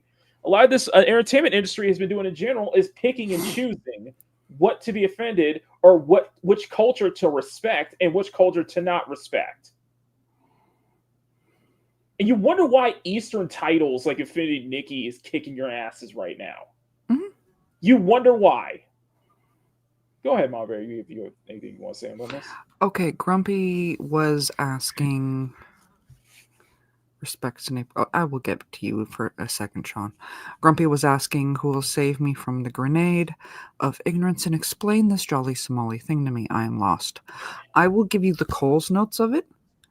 If you want the full breakdown, which is absolutely entertaining to watch on Dante's channel, he does that so well. I have thoroughly enjoyed watching it through him. Johnny Somali is one of those rage bait streamers. Initially, he went to Japan and was on like going around in various public places, like on their subways and whatnot, or the trains, and looking at people. And well, if you remember the time the U.S. dropped 2 suns on their cities, he was reminding them of that and saying that they will do it again. And he would repeat that over and over again. Of course, he got himself punched in the face a few times, apparently not enough. Eventually wound his way to, what was it, South Korea? South Korea. He tried the same thing because he was banned in Japan after that. He got banned. And he was groping sacred statues. And what finally caught him is he did wind up entering a construction site. So they do have him detained. They keep taking phones away from him. Like I said, Dante has the whole thing covered. It's an easy binge watch. And he covers it so much more elegantly than I can. Long story short, he effed around and found out in South Korea, and now he's potentially facing 5 years in prison, which I think is justifiable. Although I think it probably should be a little bit longer. I'm just personally, for me, I think it should be a little bit longer. He should be facing a longer prison sentence because this kind of shit, dude. It doesn't. I missed the fact he went to Israel. Mm-hmm. He did have Israel. Yep. 5 years plus the new charges. Yep. So you see where I'm getting at here. You see what the issues of what I'm getting at with this, and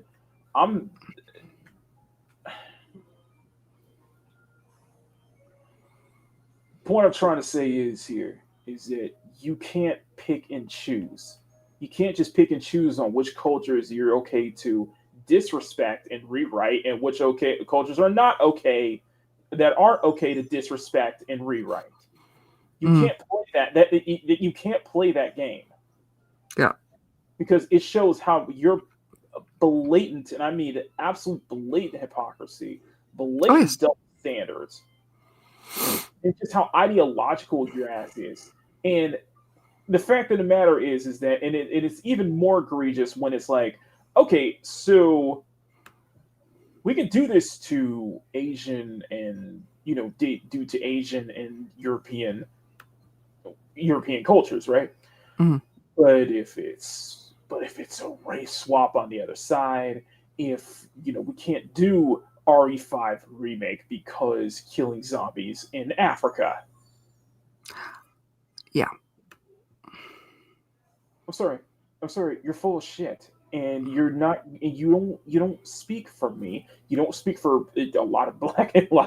Guess what? A lot of black people now are not happy with this, with AC Shadows. Mhm. In any attempt, and I mean oh no, I didn't say any attempt. Every single attempt to defend Yasuke's inclusion in this game backfires.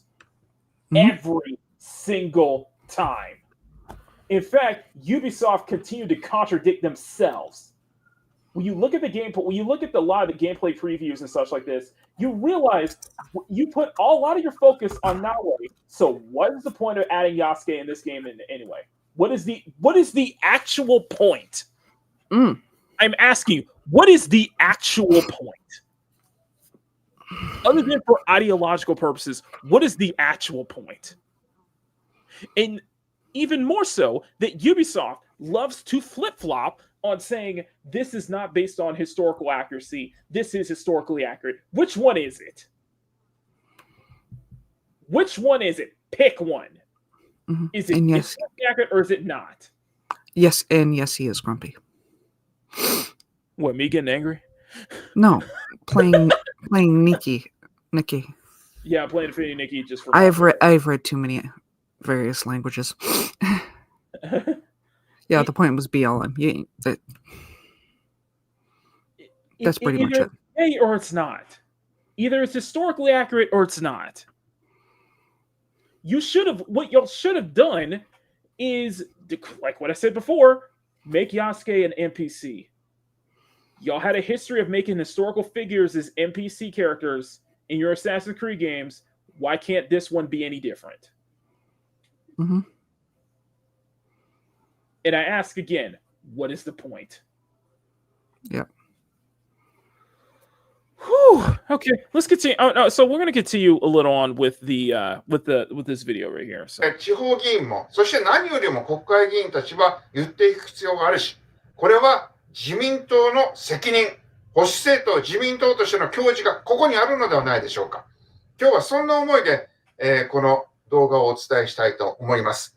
今日は実際にこの、板手氷津神社にもお伺いをしておりますし、兵庫県、神道政治連盟の本部長であるゆずるは神社の澤田宮司にもお話を伺っておりますので、ぜひ皆さんお聞きいただきたいと思います。それではよろしくお願いいたします。So it's just a whole other video on just the whole tourism part such as that. So I'll leave a link to the full video. Anyway, Margaret, you have any final thoughts on this? Go ahead. I think you and I have talked this one into the ground. Yes, we have. I mean, yes, we have. On the one side, I've said it before, I do like the fact that they have actually put some effort into this, into Yasuke. He actually looks decent, which is a nice, refreshing change for what they usually do for a black male character. But whoever was in charge of research and historical accuracy or cultural accuracy, you failed. To not know the basic concept of when you enter shrines, and if I'm correct, often homes, you take the bloody shoes off. Even here, I take the shoes off. That's a common that's a common practice among several cultures, including the one I grew up in. Exactly.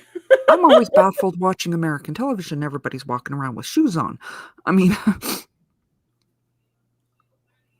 that's me.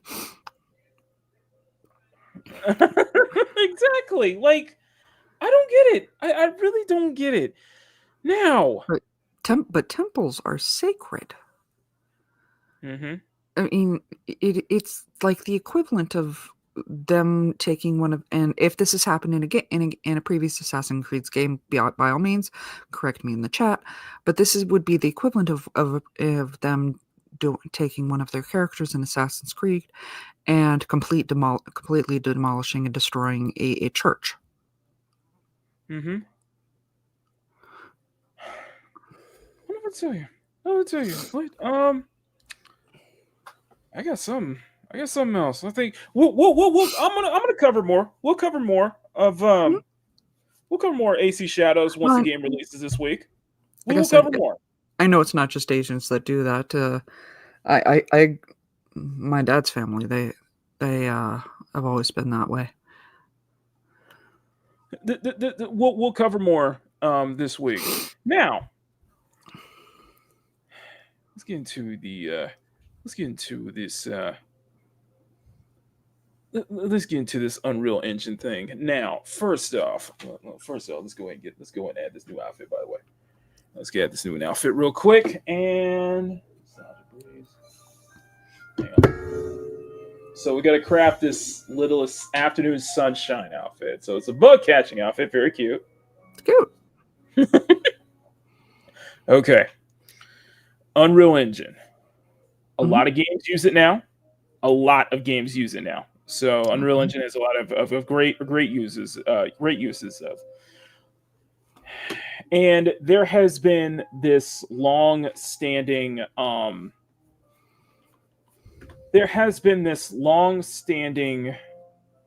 thing going on regarding how female characters are designed in video games. And we've brought this up multiple times, and this will never not be a dead horse. I'm telling you right now, people think I'm just being a dead horse. No, this will never stop. This will not be a dead horse at this point. I mean, if we're still talking about this 4 or 5 years down the line, I will, then it will be a dead horse. But no, but the issue is not that the technology is there, because the technology is clearly there. It is the intention. It is Mhm. the mindset. And we're gonna watch a video, by the way. We're gonna watch a video, and this is coming from none other than, obviously, this is See, coming from none other than Smash JT. the And entertaining just before you pull up the article, the entertaining thing about about your clips, like that one that you just had up, is there's always something new for me to find. Yeah. Like the second row, third girl in. What the hell? What the hell?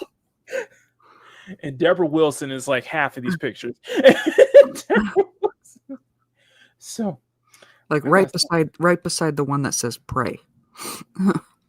So we gonna share. We're gonna do a full review of this, and let's see if I can find it.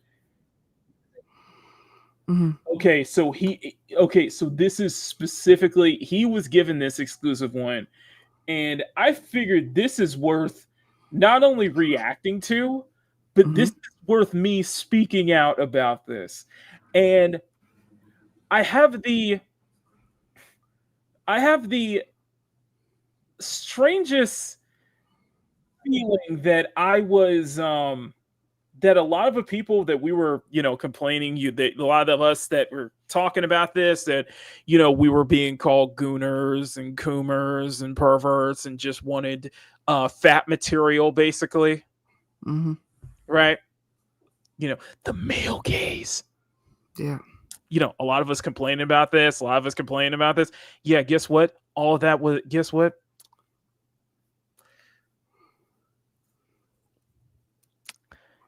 I'm not trying to say that we were right, but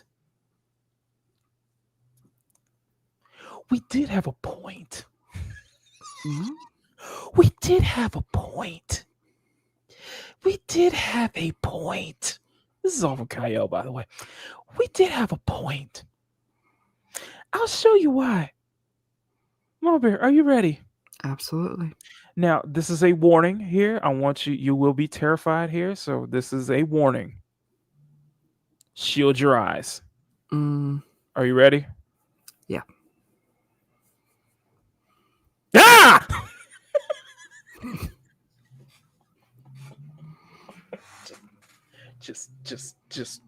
just watch, just gaze and just gaze at it's like that old thing that you stare at the abyss. You stare at the abyss long enough that the abyss stares back at you. Okay. Her mouth is closed, so it's not so much of an moment for me. It's when they open the mouth and they have like 80 teeth. Like I said, when you stare at the abyss stares back at you.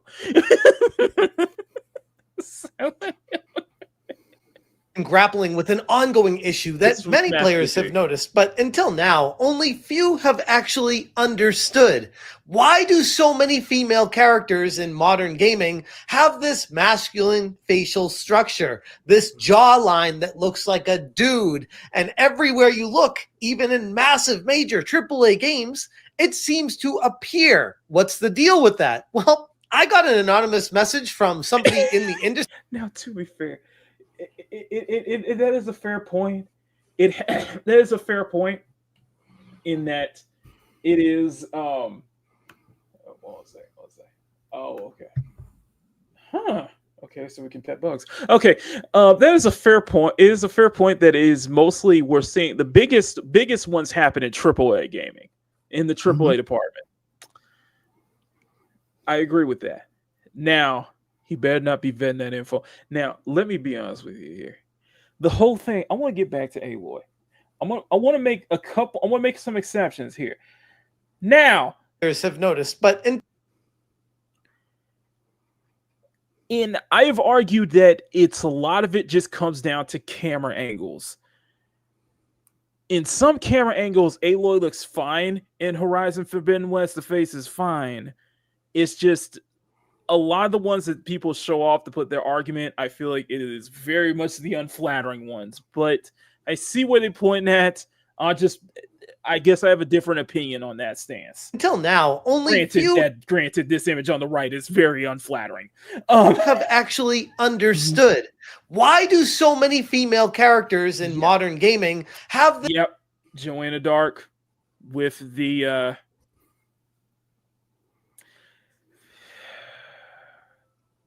this masculine facial structure, Abby. this jawline that looks like a dude, and everywhere you look, even in massive major AAA games, it seems to appear. What's the deal with that? Well, I got an anonymous message from somebody in the industry looking to expose the reality behind the fabled man jaw and why it keeps happening. What's going on, guys? Welcome to another episode of Smash JT. The other day, I got a message from somebody looking to expose the inner workings of the man jaw, this man jaw that continues to appear.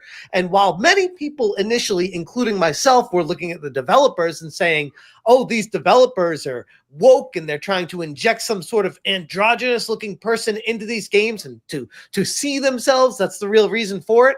Potentially, yes. But if you dig deeper, it's actually Epic Games and Unreal Engine. And the default characters that they give these developers aren't very, we'll just say, appealing to the feminine form. Now, he did make a good point, but he did make a good point about that because, Well, he usually does. Y'all remember you remember the Pokemon Go situation, right? Pokemon Go situation, right? Remember the whole Pokemon Go situation. Remember this? Where's that image? Where's that image? Pokemon Go released an update last year. And one of their updates, they decided that, nobody asked for it. They got ripped over the coal mines for it because, you cannot give you can't give your female trainers any ounce of curves, any ounce of feminine whatsoever. Feminine, it has to be androgynous as AF. This is the California, okay? This is the California design. Yes, I remember bringing that up. Why? It was my first commentary video, by the way. It's not okay to like femininity because this kind of shit. Oh, it bringing it up in regards to this because, boy, we getting into it. We getting into it. Just hit that subscribe, give me a like, and check out smashjt.com for the full article breaking down the man jaw exposed and why women in games are looking like dudes and how it's actually coming from Epic Games. And to be clear, this video is focusing on MetaHuman and the Unreal Engine from Epic Games. I know there are a tremendous amount of AAA titles out there that don't use Unreal Engine or use their own proprietary game engines when they put it together. So take this all with a grain of salt as far as the overall jaw issue is, but at the same time, if it's happening with MetaHuman and Unreal Engine, there's a high chance and high likelihood that this could also be happening at other studios that have their own engines they're using as well. It's just the ugliest thing you've ever seen, I think. So let's just undo that. I'll stick with her. okay. It's not. I won't say ugly. Just meh. Like I won't say ugly. I'll just say meh. But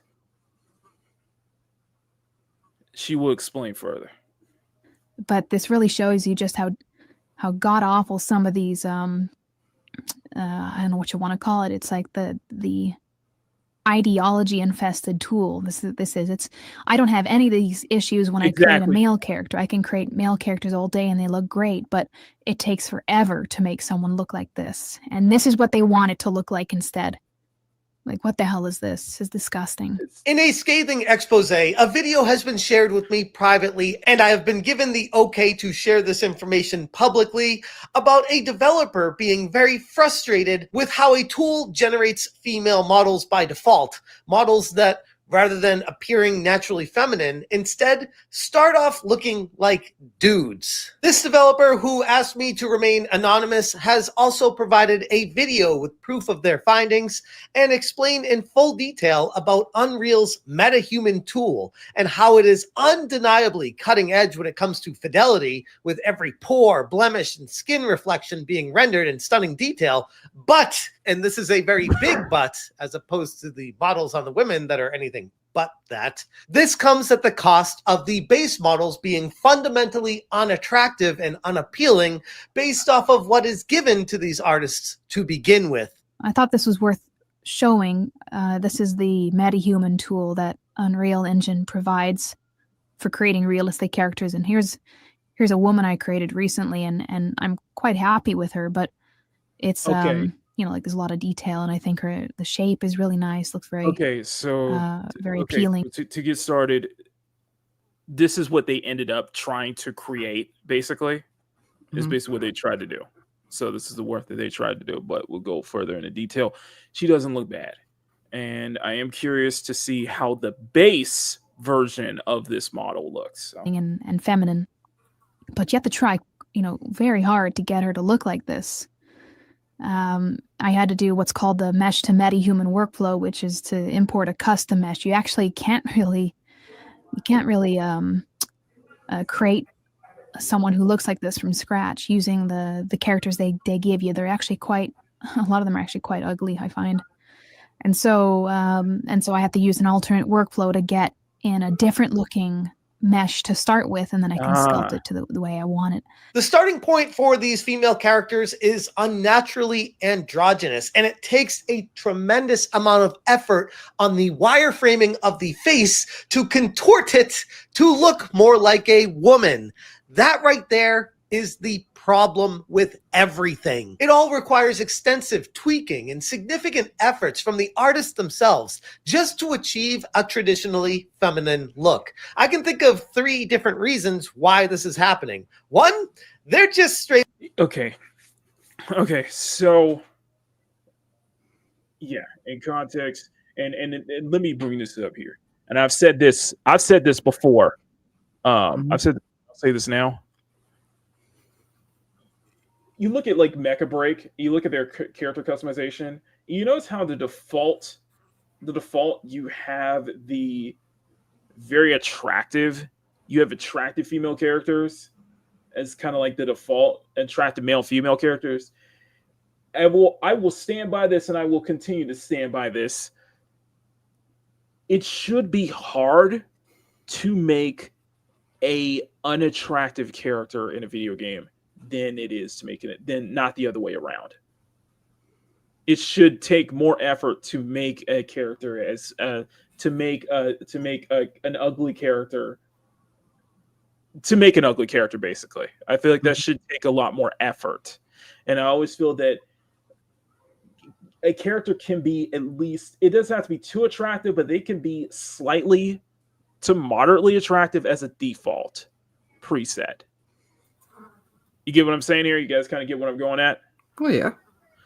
And, and we saw this with Veilguard. We saw this with Veilguard, where it seemed to be that you can't, where it's harder, and it's harder to make an attractive female character in a video game that allows the character creation, and it's specifically in a Western title, though. East can do it easily well. And we always say that, we always bring up kind of like a different reason, such as, the game not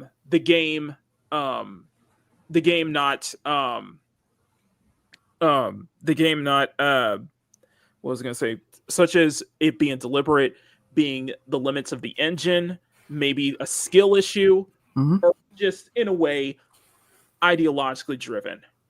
I feel like there's a multitude of different reasons behind that.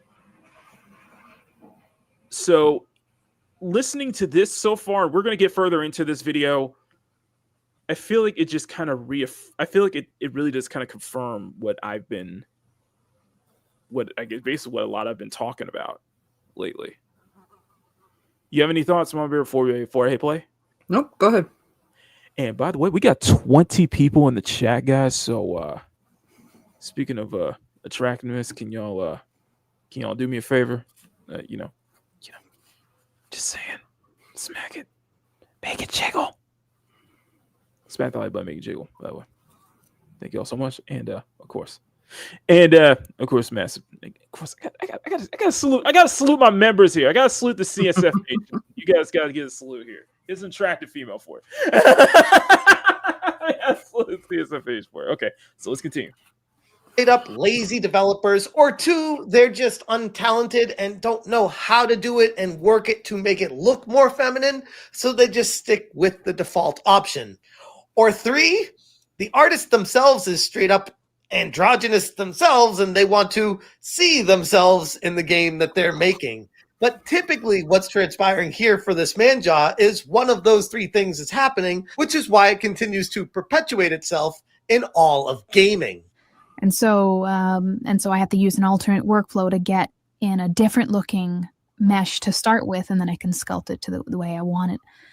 There's a funny little slider that they provide, which is basically to ignore the mesh that you use and to revert to using theirs. And I agree with Emerald. I agree with Emerald 100%. It's not. I don't think it's really a matter of can't. It's a matter of won't. It's like you have the technology.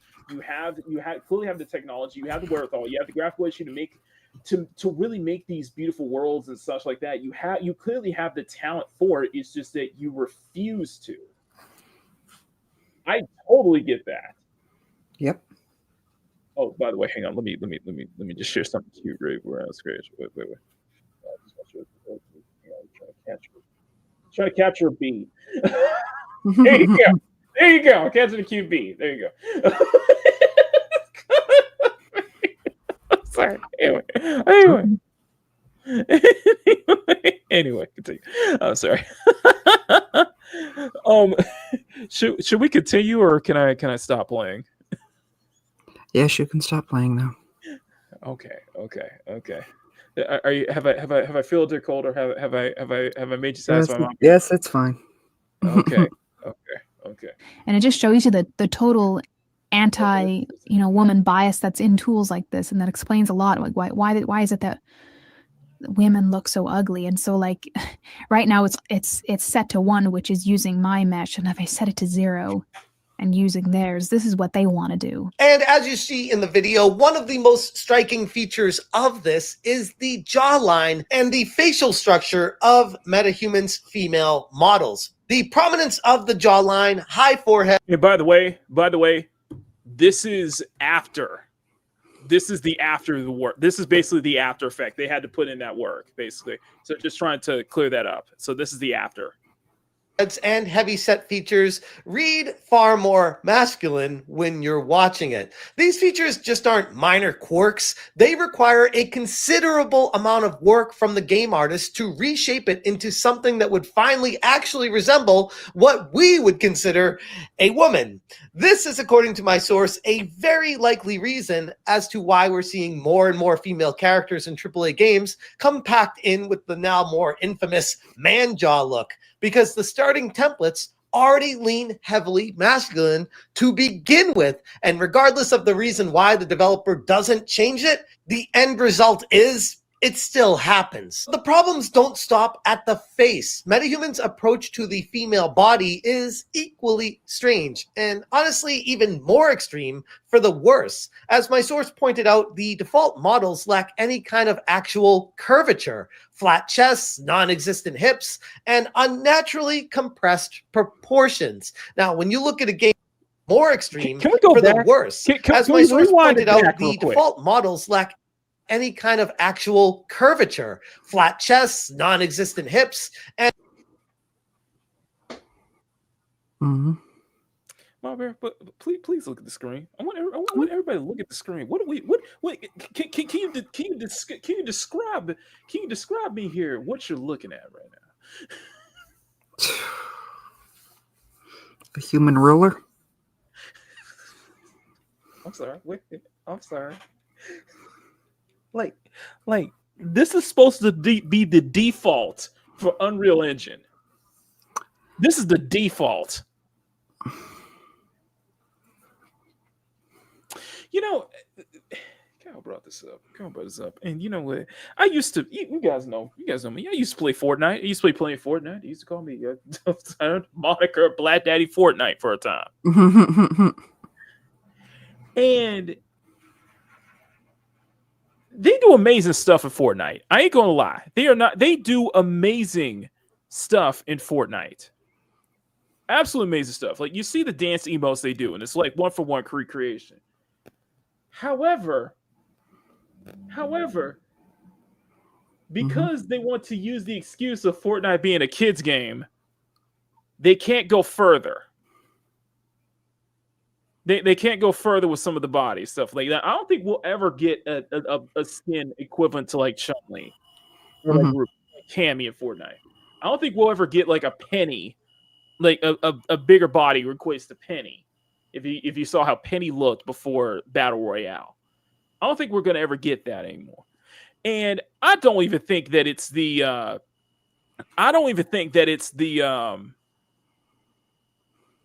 what's one for?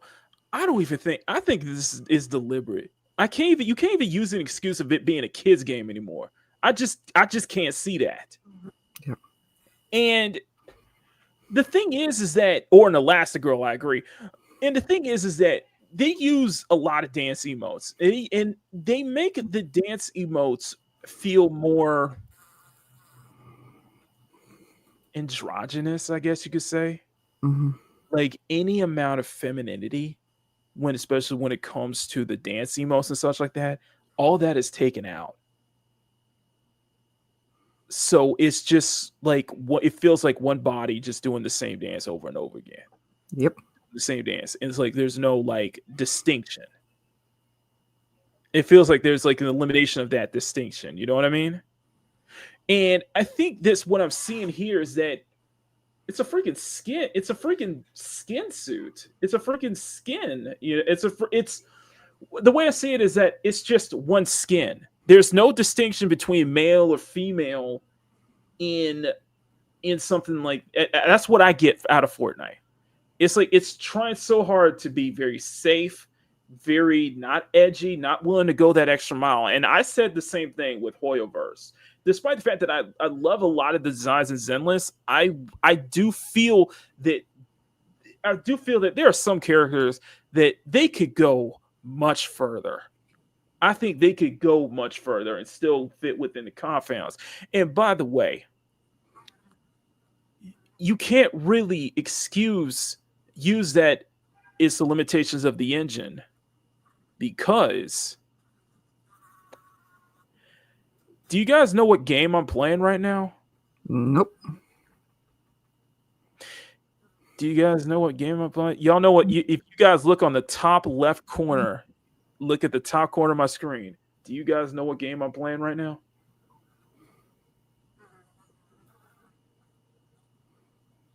Y'all can't tell? Nope.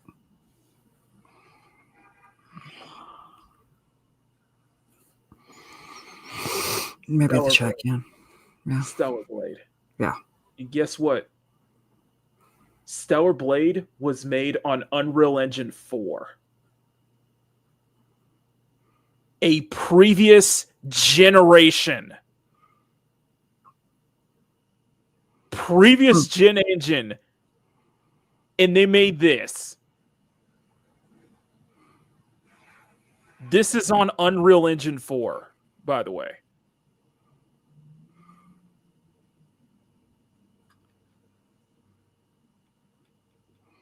Yeah. Lovely. You really that kind of makes it worse, doesn't it? Yeah. I bet you the team has shifted up. They did have to understand the limitations of that engine just to be able to make Eve the way she looks in this game. Just to make not just Eve, but all the characters. And this is the default body style for Eve, by the way. But this was made in Unreal Engine 4. Those kind of limitations, they were not confounded by those limitations. They threw that. It's almost like they threw it out the window. They wanted to make Eve the way they wanted to make Eve exactly how they visioned on previous generation engine, on a previous engine. They made more with less. That's something to behold. That's on Unreal Engine 4. Think of Shift Up's next title on Unreal Engine 5. I couldn't fathom. I simply can't. Yeah. So when I go back to this, so this is your default like body shape that you have to work with, where they have nothing. That's absolutely nothing. In fact, I would argue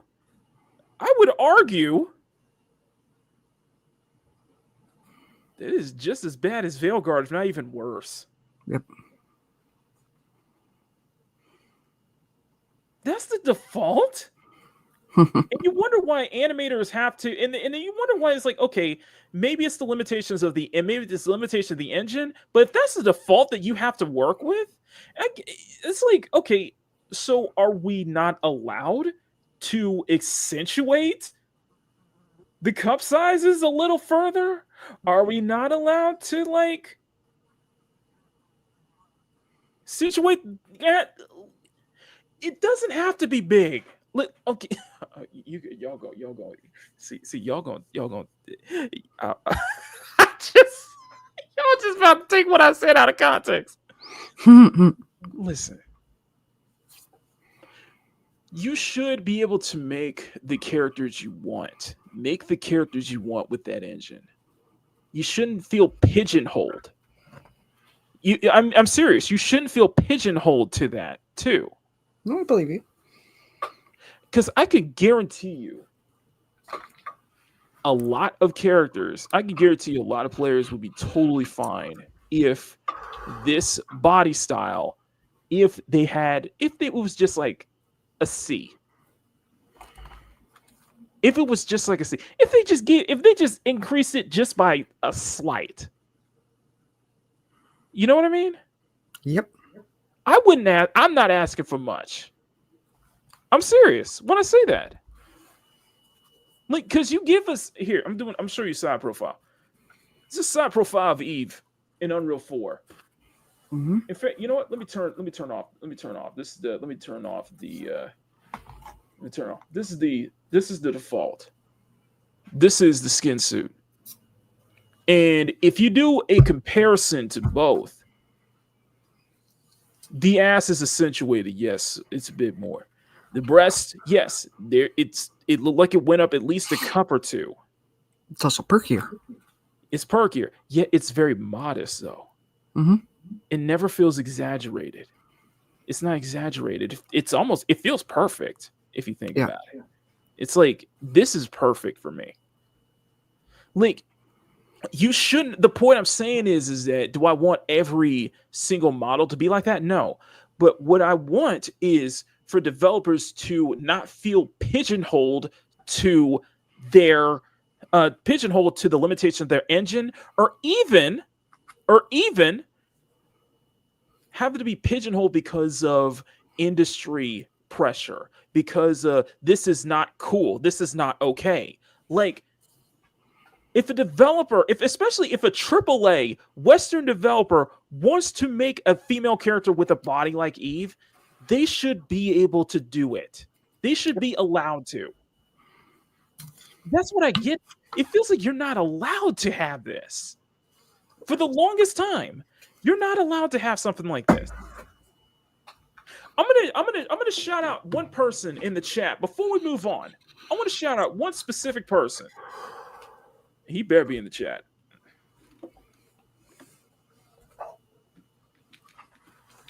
I'm gonna shout out one specific person in the chat, and I want you, and I want to give him a very special shout out because I feel really bad. I feel really bad right now. I want to give a shout out to Snowdub. I want to give a shout out to Snowdub for this. I want to give a shout out to Snowdub for one, because I want to say hi to haven't seen him in a while. And two, I want to send a major, and I mean a major, congratulations to Snowdub. You want to know why? You want to know why? Why? He achieved a milestone that only some of us could dream. As of this recording, Snowdub has reached 10,000 subscribers. Woo! 10,000.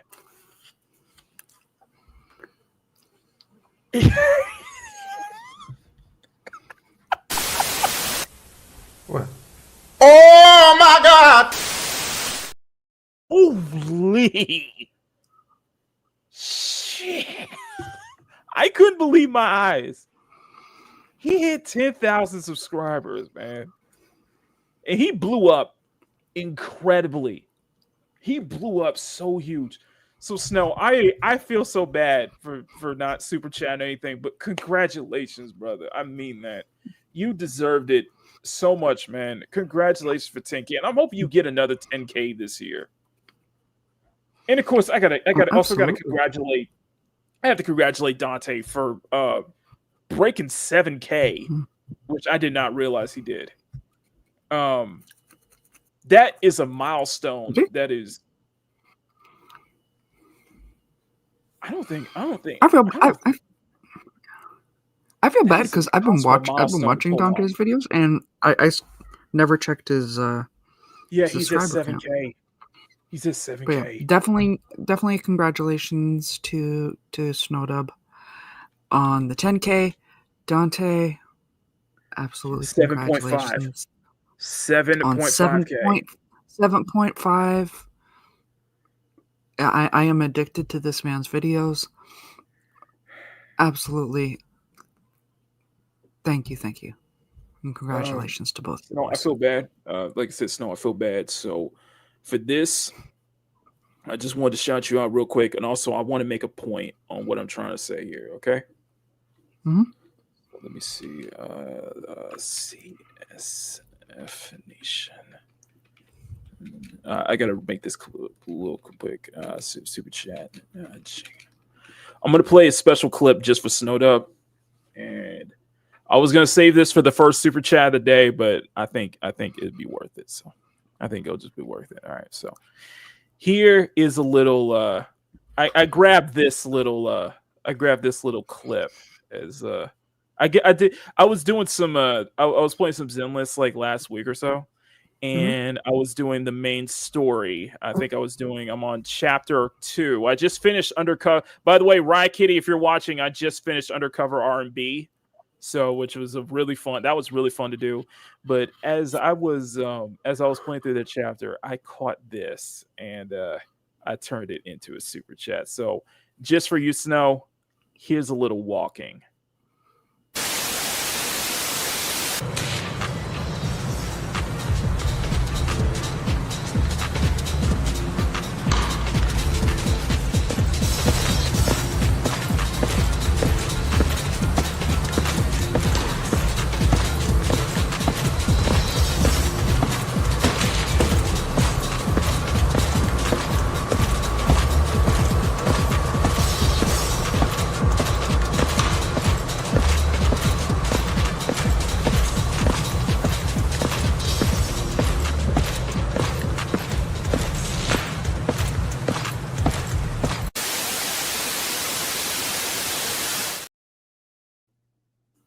That was just of Jane Doe walking. That is next. Remember I told you that. Remember I told you how I think the next plane of fight, the next fight in the gaming industry is going to be the best jiggle physics. Like nobody cares about cutting edge graphics anymore. It's going to be who going to produce the best jiggle physics. Zenless is at the top because we mentioned before that every single muscle is so well animated that every single muscle of Jane's body is jiggling. Every single part of Jane's body is jiggling. Mm-hmm. So when you do that, there was a walk animation that went viral when Jane was released of just her walking. And people were paying close attention. That video went viral. So, and by the way, that version of Jane is not, that's not her default look. That is a mod. But here's the point. But this is the point that I want to make. Because I'm not going to play it. I won't play it again. But that 30-second clip I did of Jane Doe walking with that mod, by the way. Yeah. A body like that. If let me put it this way. Let's put it this way. If there's one thing that I would want when I talk about this is for the industry to agree, for all of us to agree that mod that I have that gives Jane even more curves, mm-hmm. that should not be relegated to mods anymore. It's okay to make that a default. It's okay for Western. I'm dead serious. No, I know you're serious. I challenge a Western developer to make a body like that mainstream. Hold on. Go ahead. Because Riot had a great point here. Go ahead. Which is from a perspective I could not give you. I should have started. There we are. I mean, Grumpy for starter says, seek up a standard for Western comic superheroines, except Wonder Woman and Power Girl. Roughly. Wonder Woman is roughly. Power Girl is at least a G. I don't think I'd go quite as far as a G for Power Girl, but she's definitely in that double D, maybe upper tier, maybe range. But upper letter. Oh yeah, she's verging on the higher alphabets. Same with Wonder Woman for the fact that it depends. Like it does. This is going to me having the geeky, but also fashion and girl perspective for two characters that fly. Mm-hmm. Their outfits aren't really well thought out for the. Are you saying like not practical, right? Yeah, for the Air Force that would be going across their body. I'm just saying. Could you say the same for Miss Marvel? Could you say the same for Miss Carol Danvers back then in her Warbird attire? Well, yes.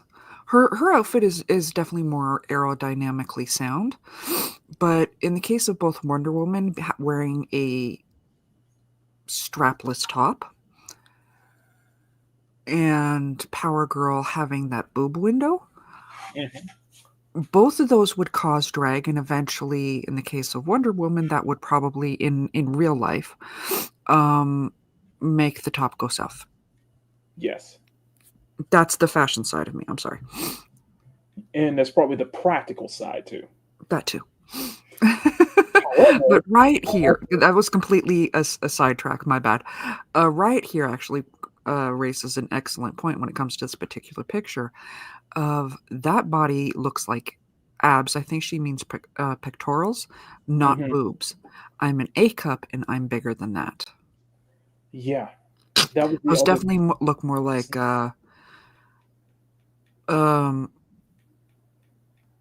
it looks like a guy's body. I'm sorry. Let me believe. Okay, you know, fuck it. Screw it. I'm gonna bring it. I'm just gonna say it, say it. No, do it now. People want to say, "Oh my God, they have to be these big G cup titties." No, they have to have fat ass. No, it helps.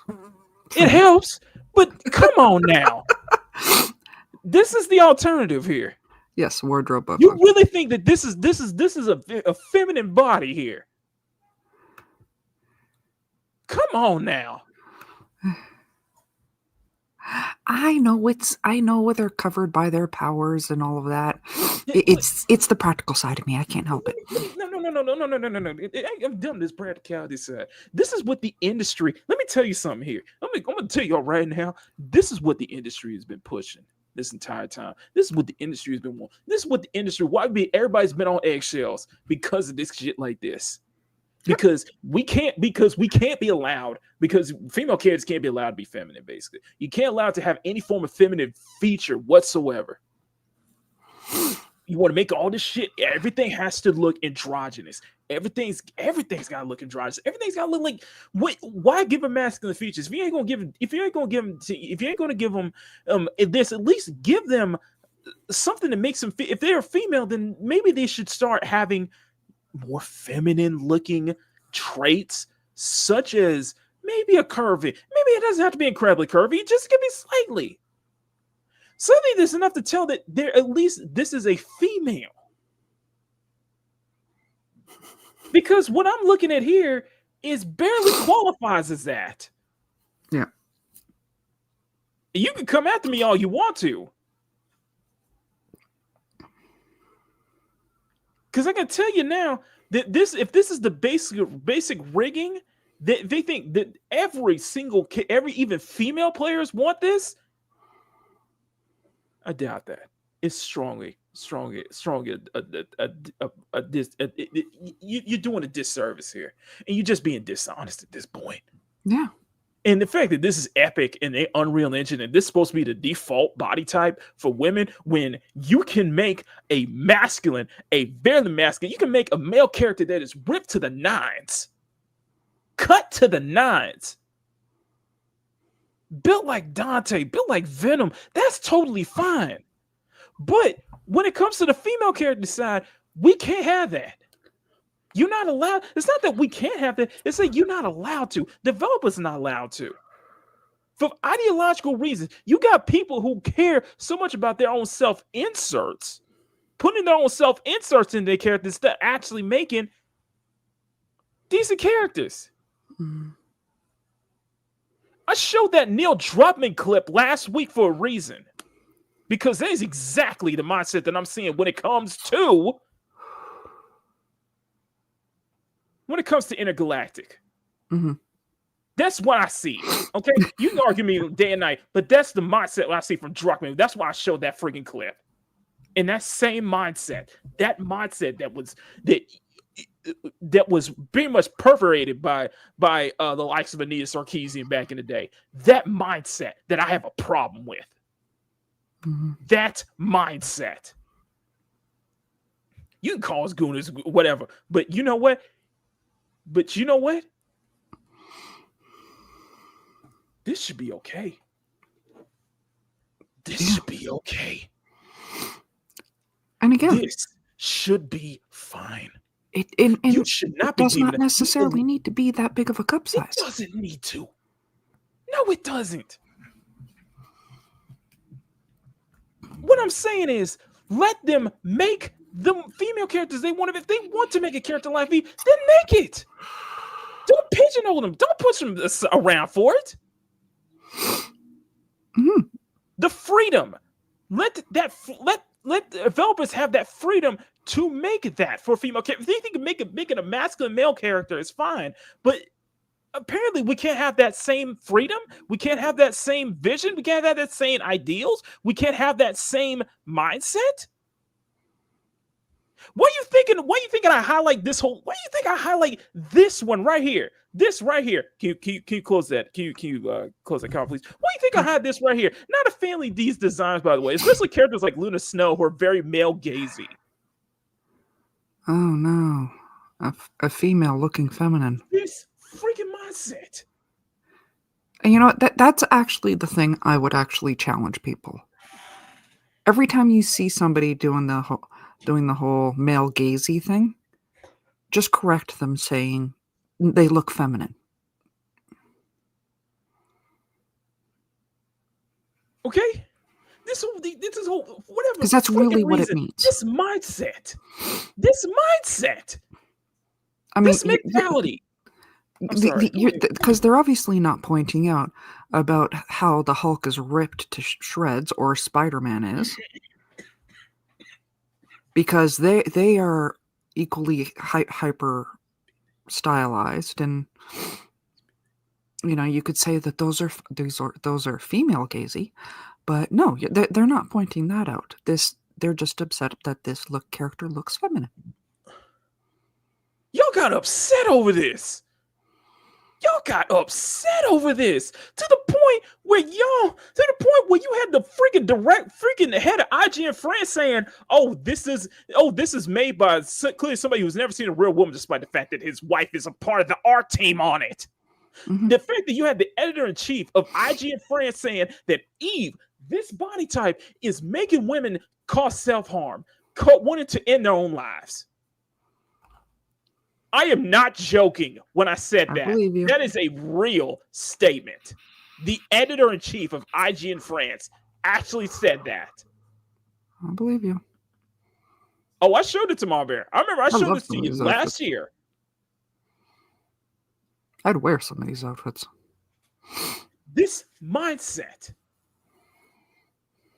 It's not just wanting to see TNAs. It's the mindset. It's the freedom. It's that lack of freedom. It's that lack of thing. It's not. This isn't okay. We've been fighting this shit. The reason I've been speaking out about this is because apparently it's not okay. Conventionally attractiveness is not okay. Mm-hmm. Shit like this, it's not okay. You're not allowed to have Cammy's classic outfit. You're not allowed to use mods to make your female characters look prettier. Yeah. And it's coming from journalists. It's coming from media pundits. It's coming from people who know deep down inside that they will never live up to this. They will never live up to this.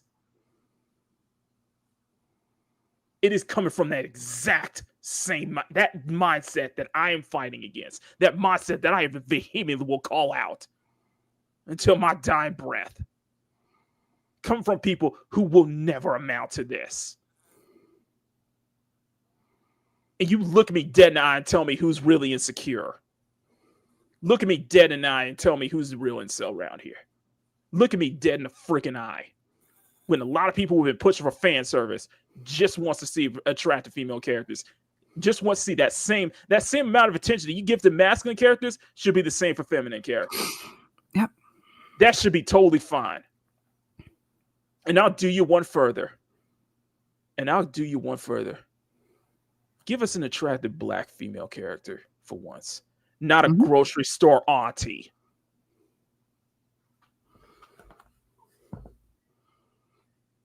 For those deep cuts, y'all know exactly what I was talking about when I referred to that. Anyway, let's continue. No sound.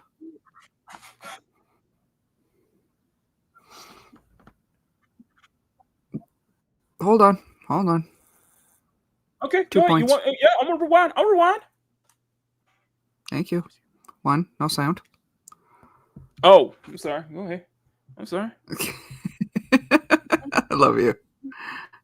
But there And was honestly, some. even more extreme for the worse. As my source pointed out, the default Mhm. models lack any kind of actual curvature, flat chests, non-existent hips, and unnaturally compressed proportions. Now, when you look at a game like Dragon Age the Veilguard and the character creator, you weren't even able to raise out the chest and make it look more like a woman. It was very limited with the options that they presented you in the creator character. And you look over at Epic Games' Unreal Engine and see what they provide the developers with, and it makes more sense. Everything comes together, and you're like, okay, now I get it. Now I see where the problem is starting. If this is just simply a technical oversight or somehow some part of a much larger ideological push for inclusivity, we already know what Epic Games is going to talk about and how they respond to that. They'd say, oh, it's something along the lines of, we're trying to be more inclusive. This is how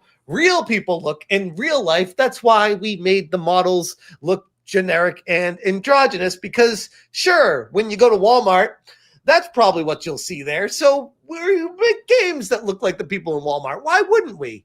Look, when I play a game, I don't want to see the people in Walmart in my game. I want to see more attractive characters, unless the game itself is wrong.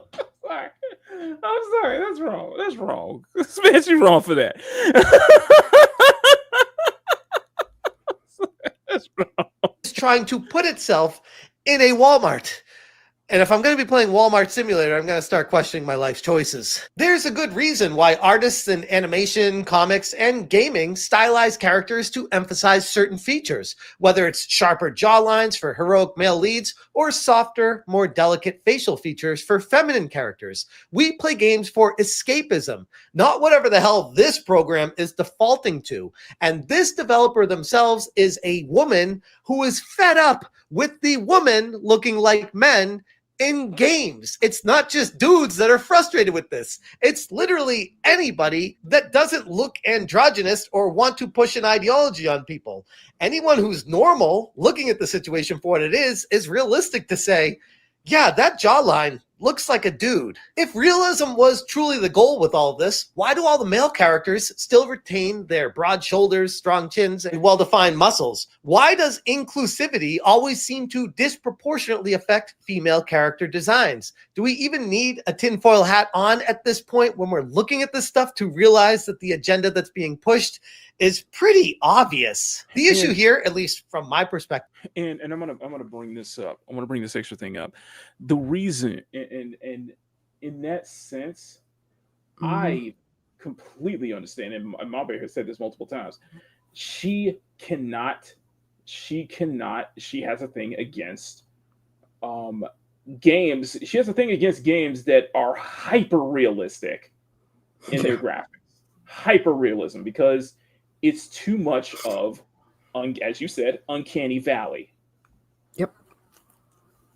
And another reason is that, and my stance was always that when it comes to going for hyper realism, you're not allowed. It always feels like it feels like that same caveat that I say when it comes to female characters, that really does emphasize much stronger when you try to go for the hyper realism graphics, because if you're trying to do a one-to-one face model of a male character, it's exact, but it never is the same for a female character. In some cases, in Star Wars Outlaws terms, they had to resort to modding just so they can get Kate Vest's look, Kate Vest to look closer to Humbly Gonzalez's face model. Okay, can I ask a question to the chat that's off topic of what we're talking about? Go ahead. Because I saw this comment. Which one? I just highlighted it, Sean, right, saying, because Riot said something about it would be a crazy crossover react and draw, and Sean's like, right, I almost want to draw it, Riot Kitty. What are you two talking about? What are you talking about? What? What crossover are you two talking about? What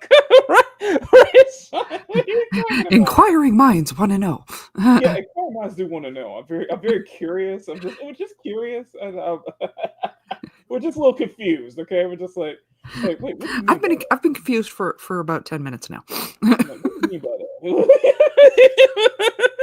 It's intense. Okay, so Sean, right? If y'all can explain to us what you refer to, we greatly appreciate it. Otherwise, we just Oh my god.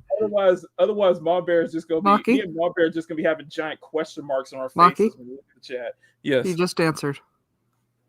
Hey, Dragon, drawing the people. Whoop. No, that's not it. Dante DMC. Venomized. Oh my god. Oh my god. Do Hang it. on, let me look that up. Do it. Let me see. Do you mean Dante from... Oh, there is one. There is Dante one. Well, but it's AI though. It's Dante AI, from though. DMC or our Yeah. Dante? No. There's one, but it's AI. It's AI. But here you go. It's like a Venomized. Oh, the Demon Hunter? Yeah, Venomized Dante. You know. Yeah. I don't know. Is that what you're looking for? I basically, I think our Dante would be entertaining Venomized as well. Here's party's over. Here's a Venomized like Virgil. That's what you're looking for, like a Venomized Virgil. You know, I am the symbiote. If that's what you're looking for. Well, so something like this then. I mean, that would be an interesting idea. I don't know. Dante would still like. I think Dante would still like retain most of his mind though, because he wouldn't be completely controlled by symbiotes. He would probably. I'm just saying. I can't even wrap my head around how deeper that voice would get. Oh, he's just getting crazy. Well, now I wanted to see Venomized Dante doing the Michael Jackson dance now. Now I want to see Venomized Dante doing the Michael Jackson dance, by the way. I'm sorry. But now, as far as somebody said draw the people for Walmart, I'm like, you know what? Yeah. That would be the most messed up thing. You never saw those shows. You never saw those kind of like videos, have you? Me? Yeah, like people from Walmart. We did them we did them quite almost every week on the Queen's Council, or at least every week that Christy was hosting. That's right. Oh, we started running out of new Walmarts to check. Those videos of people at Walmart. It's so crazy. Yes. It's so messed up. We started running out of Walmarts to look at. Oh my god.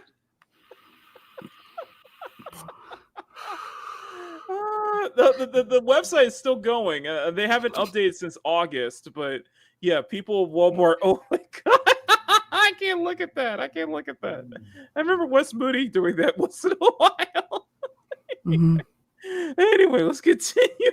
Isn't just about aesthetics. It affects how games are perceived, how players connect with characters, and how even the industry's creative direction has taken a turn for the worse. If tools like this metahuman always default to making women look androgynous or masculine, then all these studios that rely on them will intentionally or unintentionally, depending on the talent working there, push this slop of aesthetics directly onto the players. And we are seeing the end result in it with almost every single game we see come out right now, especially from the West. It's no wonder that we're seeing more games with unappealing female protagonists that fail to resonate with audiences. When character artists have to fight upstream against the grain, against the very tools that they're using to make a woman look like a woman, it's no surprise to anyone that we keep getting female characters who look like they were designed by a committee rather than artists with an eye for appeal. It all makes perfect sense now. At its core, it isn't just a minor technical issue. It's a philosophical one. Gaming has always been a blend about art and technology pushed together, and at the core of society at large since gaming's inception. But when the tools being provided to the artists are actively working against the artists themselves, it raises some serious concerns about the future of gaming. If MetaHuman and Unreal Engine continue down this path, we're bound to see a future where all female characters have to conform to this flat, androgynous, and realistic look. Hell, some would even argue that we're already living in that very future right now. Game studios have lost their ability to creatively visualize what a female character looks like and be distinctive with appealing characters simply because their tools aren't allowing it, or their artists, they're too lazy or untalented to be able to do any better. Maybe it's a time issue. Maybe it's a mental issue. Maybe it's someone that's trying to push an ideology on someone. Whatever the reason is, the fact of the matter is, it keeps happening. And this program is at the center of all of it. It's just the ugliest thing you've ever seen, I think. So let's just undo that. I'll stick with her. But this really shows you just how god awful some of these I don't know what you want to call it. It's like the ideology infested tool. This is it's I don't have any of these issues when I create a male character. I can create male characters all day and they look great, but it takes forever to make someone look like this. And this is what they want it to look like instead. The developer who reached out to me provided me with some pretty compelling evidence as to what is transpiring here. And as you've seen overlaid on this, the video that they sent me is truth enough for everyone to see. In an industry where aesthetics matter and where art should be free from ideological constraints, this issue deserves more attention. It's time for Epic Games to answer to all gamers. Why do the default female models all look like dudes? And why game developers will have to fight so damn hard just to get femininity back into gaming where, I don't know, women themselves actually want to see the characters look like women. It's not just dudes that are saying, hey, this is kind of weird. Why does it keep happening? Anyways, I'm going to leave it there. Shout out to the anonymous tipster developer that sent this information to me. It explains What is the oh my god, don't bring that up.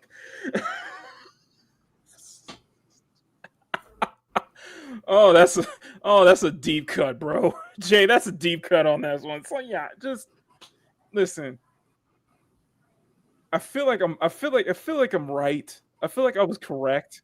And I feel like a lot of people in this chat feel like they were correct in what their thoughts was and it's it's sad because with AI is more on the rise now. AI is becoming better and it's like, okay, so you have AI generated stuff that yes, it looks fake. Yes, it looks to the most part terrible, but yet, it shouldn't be a case where AI is doing a better job than we are. A better job than the actual developers. That should never be the case. You know what I mean? Yep.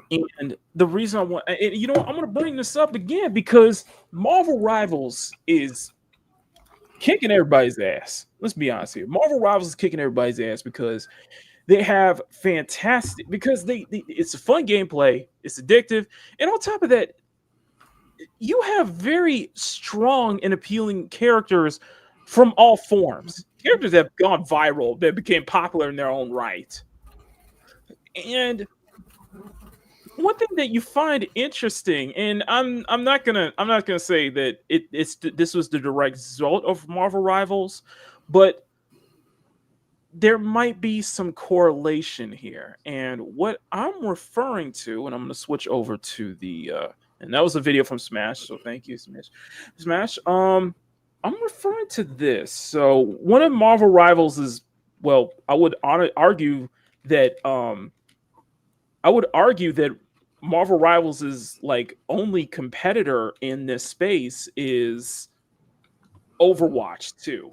And you guys know that Overwatch 2 has not been in a positive light lately. Mm-hmm. Like Marvel Rivals has stole its complete thunder. Let's be honest here. Marvel Rivals has definitely stole its complete thunder. But then again, with Overwatch 2, it has they have dropped the ball. They have dropped the ball with its going the free to play model, which that means ridiculous pricing on skins and such like that, not really filling up the players' demands, and it just Sean, Marvel Rivals is a Chinese developer though. NetEase is a Chinese developer though, Sean. Mm. But Overwatch 2, it's like there has to be some kind of, let's put it this way. They were not Overwatch 2 is just Overwatch 2 is just being beaten to shreds by Marvel Rivals. And you get this sense that Overwatch 2 is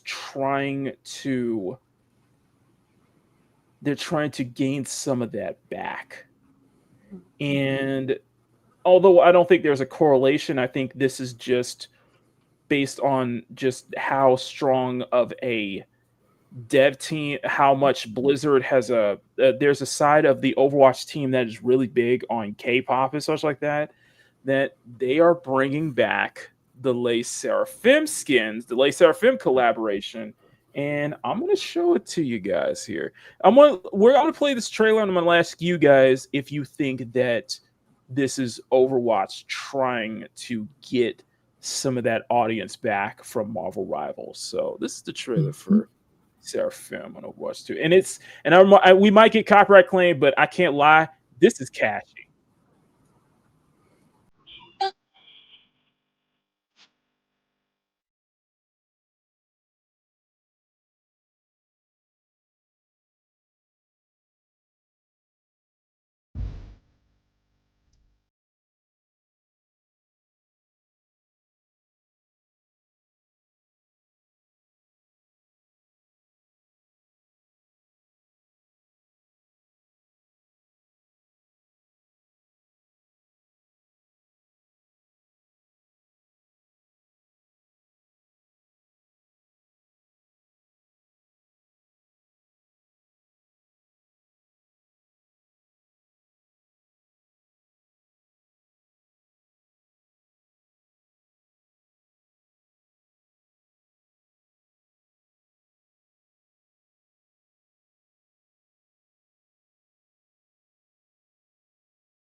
So I want to play that real quick. So this is, for those who know, Les Seraphim is a K-pop group, K-pop idol group. They have collabed with them before. In fact, this is not their first rodeo round. So they're bringing in a whole batch of new skins here, and I'm going to read this from Hypebeast. Basically, stop. It's Hypebeast. Sorry about that. Blizzard is once again merging gaming and music with his latest collab, bringing K-pop powerhouse Les Seraphim into Overwatch 2. The exciting event introduces exclusive hero skins and in-game content and fresh beats from the rising K-pop group. Following their successful 2023 partnership, this marks the second collab between the two entities. The player can unlock the Fierce Collection, a beloved lineup of star-powered skin and skins inspired by the group's aesthetics. This time, it's Mercy, Juno, Diva, Alari, and Ashe taking center stage, striking a new look. I will say this in one end. I'm going to be honest here. If it wasn't for the wings, I wouldn't have noticed that was Mercy. I would have been honest. I would have not noticed that was a Mercy skin if it wasn't for the wings. So it was hard to, beyond cosmetics, and of course it goes into the whole thing. It's a whole new trailer, but it's a whole new event that they're doing. And it's like I said, it's not the first time that they did this. They did this before with Tracer, Sombra, Bridget, Diva, and I forgot the fifth one. I've been out of Overwatch for so damn long anyway. But Kiriko, sorry. Thank you. Kiriko, thank you. Some people were speculating that this is Overwatch going the we need to capture the gotcha like waifu audience again. We got to Mhm. bring that back. And I don't think so. I think that this was just more planned. I think this was just more, this was just more planned, something that they were planning to do. And from what we checked from what I was checking, that a lot of the developers behind Overwatch 2 are massive K-pop fans as well. So that would probably make very much sense in that. Although I can see why people would hit that correlation, because one of the biggest, strongest selling points of Marvel Rivals is how attractive all the characters are, by the way. Mm. Yeah. So I don't know. I don't think it's a correlation, but hey, it could be possible. But I just thought this was a funny article. Now, before I do that, now I do want to share one thing real quick before I do though. So, some people were talking about. Let me see. Let me find this real quick. What they were talking about over Overwatch. No. I'm thinking something else. There's another skin. There's another skin for there's a new skin for Marvel Rivals, and it's Storm. And I gotta say, this is banger. This is a banger. Look at this. This is Storm's Lady Thor skin. I'll show you. Yeah. That looks awesome. Mm-hmm. I can see the correlation. I can definitely see the correlations. Like Marvel Rivals probably, like Overwatch probably wants to get that Marvel Rivals audience again, because that skin is fire. Like that skin is fire, by the way. And oh, that's right. Oh, I gotta show you this. And dagger. There's a new cloak and dagger skin. It's a brand new cloak and dagger skin, and that looks. What's that? So this is dagger. You got like this.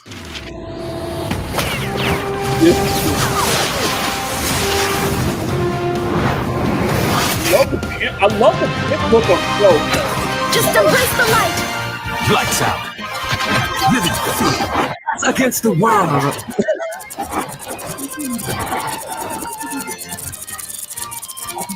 Light and the shine.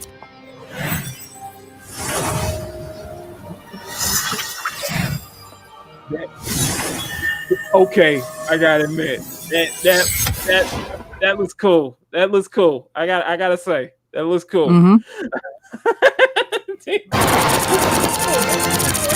I know I gotta get back on Marvel Rivals at some point. I can't. It's been a while. Sorry. Honestly, I got to see if my computer could handle it. I know, right? Oh god, I'm obsessed with off the shop. But no. What I was going to say was the fact that they are going to be dropping GTA 6 later this year. Was that something you were going to bring? Now, here's my question: is it going to be for $100 though? I don't know. That's the big debate. Yeah. We would That's have like to the look big that up. debate. It's going to be for $100. And I just hate to burst everybody's bubbles though. Mhm. I just can't get into GTA like you guys can. I just simply can't. I'm It's not a so driving game. You know that. Well, I just can't get into GTA in general. I don't know why. I just couldn't. I just didn't really appeal to me as much. You see, No, for GTA, me, and this is going to sound absolutely hilarious. At least I hope so. I struggle with the GTA franchise because for me, like where I am, GTA means Greater Toronto Area. So that's what I automatically think of. So when I see people online going on about, oh, how, GTA is so violent and, they just, there was some, you shot up some hoes and stole cars, and there's always people, shooting up hoes and stealing cars in the GTA. And I'm like, no. Oh, you mean the video game? Okay, let me. Okay, so we got one more article to go over, and then we're going to wrap it up, and it'll just be this will be our last article. Okay, guys. Mhm. We'll probably wrap it up early anyway. Now, last article. Still, you don't want near me any remotely driving games. If you guys want me to play GTA 6, if you guys really do, No, it's something I came across and I saw. I might. It's just There was another article I came across earlier this week where they were talking about how they actually perfected they got the three design techniques into Afrocentric, like 4C hair. Mm-hmm. And I meant to send that to you, and I should have done it when I saw it, because now I'm not going to find it. It's okay. If I find it again, I will totally send it to you, because it's not only a game thing, it's an art thing as well. So, if you guys really want me to, I definitely. But my big caveat is the game cannot be $100. Like I draw the line. I'm seriously draw the line. It's not gonna. I'm not doing this $100 here. We're not doing it. That should not be the standard moving forward. Games should not be costing $100. Yep. I'm drawing an immense line to that. Now, you waiting for a Nanta? Yeah. Besides, I'll probably be waiting for a Nanta. Nanta would be free to play. It'd be Genshin GTA. I feel like there's a lot more excitement for Ananta than Neverness to Everness, though. Emerald has a point. If it's $100, they're really going to wonder why people sail the 7 seas and why their sales are not as good. This has to be a strategy to get people, to subscribe to GTA. No, it better not be the standard. $100 is no. That should not be the standard moving forward. But I got one more article. I got one more thing I want to bring over. Now, I'm going to talk about 2 specific games. Okay, I'm going to talk about 2 specific games now. Okay. And I'm going to bring up, and we have to bring up our favorite. Without even thinking about the top of their head, what is the one game that we love to talk about all the time on this channel? Concord. Oh hell! That we have our resident our resident concept artist in the concept artist in the chat. We love our resident Concord. We got the inside scoop on what's been going on at Firewalk Studios. No, the reason I got to bring up Concord is because Concord was. It cost $400 million, right? It was saying to be $400 million, and they did not pay Sean enough. It didn't even last 10 days. $400 million got shut down in 10 days. Well, there was a contender. Yeah, there was a contender for that title. Unfortunately, it was only $80 million in 6 months, and that game is a little title called Spectre Divide. Let me go ahead and show them. Bring this clip up. So, Spectre Divide is a multiplayer free-to-play shooter, multiplayer team shooter, where you get to control 2 characters at once. You get to control 2 characters. You get to switch around, and then it's a multiplayer shooter.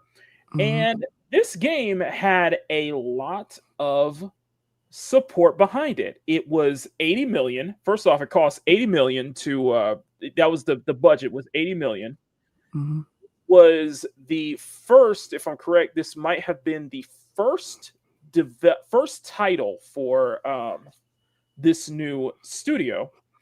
And it is Mountaintop. Let me see. Is Mountaintop anything else? No. This is their first and only title. And last week, they announced the game was shutting down. I'm gonna show you here. This just does not look interesting to me. The game was shutting down. And this was a major talking point last week, because people were talking about how a game that has $80 million had $80 million budget, by the way. This is an $80 million budget. And it had the biggest support of one of the biggest streamers. One of the biggest streamers on I think on Twitch and YouTube, Shroud. This was Shroud's game, basically. He promoted this game to high heaven up until launch, where he completely just forgot about it. Or completely just ignored promoting this game. And this game had a huge push. It had a lot of support. And this is supposed to be an independent title here. There was definitely some coping going on when I was seeing these articles here. Some coping from some people who were talking about Spectre Divide and how great it was and how it had all this support when you could have, when I'm telling you this, you could have actually talked about this game. You could have done what you can to keep this game afloat, but no, now that the fact that it's $80 million and that it's running, and now it's shutting down. Whoa. Down. And whoa. Go ahead. Whoa. Yes. How much? 80 million. That was the budget. 80 million. Yankees. That's disappointing. Especially considering, look how they did him. I'm not mad at that. Let me. I'm just gonna be honest with you. Listen, I'm just gonna go mask off when I say this right now. They were saying all these things that they were trying to be new and hip and try to create something innovative with the multiplayer shooter genre. They were trying to create an art style that is, unique and that was going to change the world. And I take one good look at this, and this shit looks like Dustborn. This shit looks like Dustborn. It does. It has the same. Looks like Dustborn. Like it needs shading or something. Hold on a second. Hang on a second. It looks flat. It looks flat. It looks like shit. Okay. But it's a shame because some of the characters actually. This is the same thing we said about Dustborn. Some of the characters look actually pretty decent. They just need a bit more work. Stop. Hang on a second. It's supposed to be a play on Valorant. It's basically Valorant. If you're guys familiar with Valorant, that's one of the more popular multiplayer shooters out there right now. One of the most very popular in the competitive esports scene.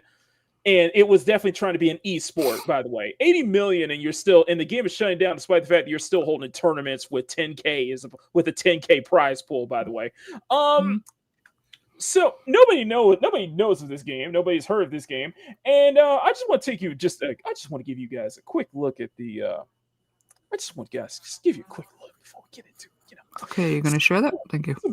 These are some characters. I'm just gonna take a quick look and just say, I see nothing unique nor innovative about this art style whatsoever. This looks like. Okay, truth. Nothing unique or innovative at this point. Those first three look like they actually could be in a combat situation. The one in the middle, no. This one here. What the hell is this? This looks too it looks generic. One, it looks generic. It feels like there's a lot of generic stuff from here. But what is a lot of this here? Like, I think it's trying too hard to be.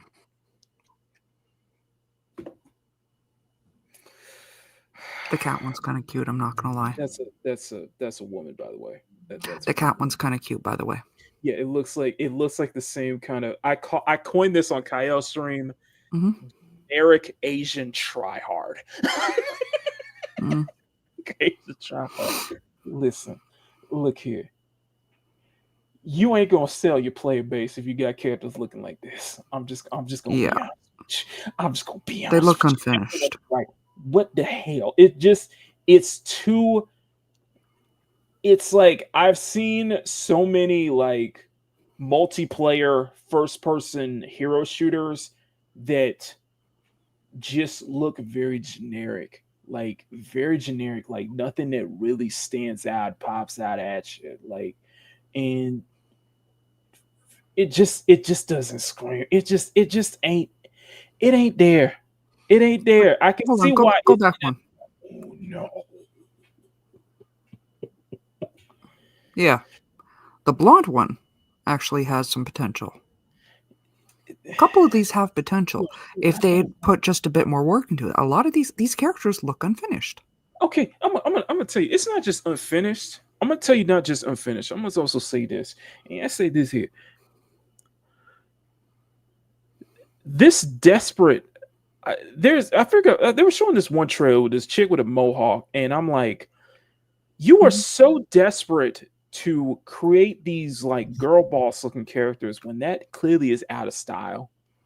Like when you're trying so hard to be against the machine, when God. you look at these character designs and it's clear that you're not against the machine, you are either down on your knees or bent over, ass up in the air for the machine.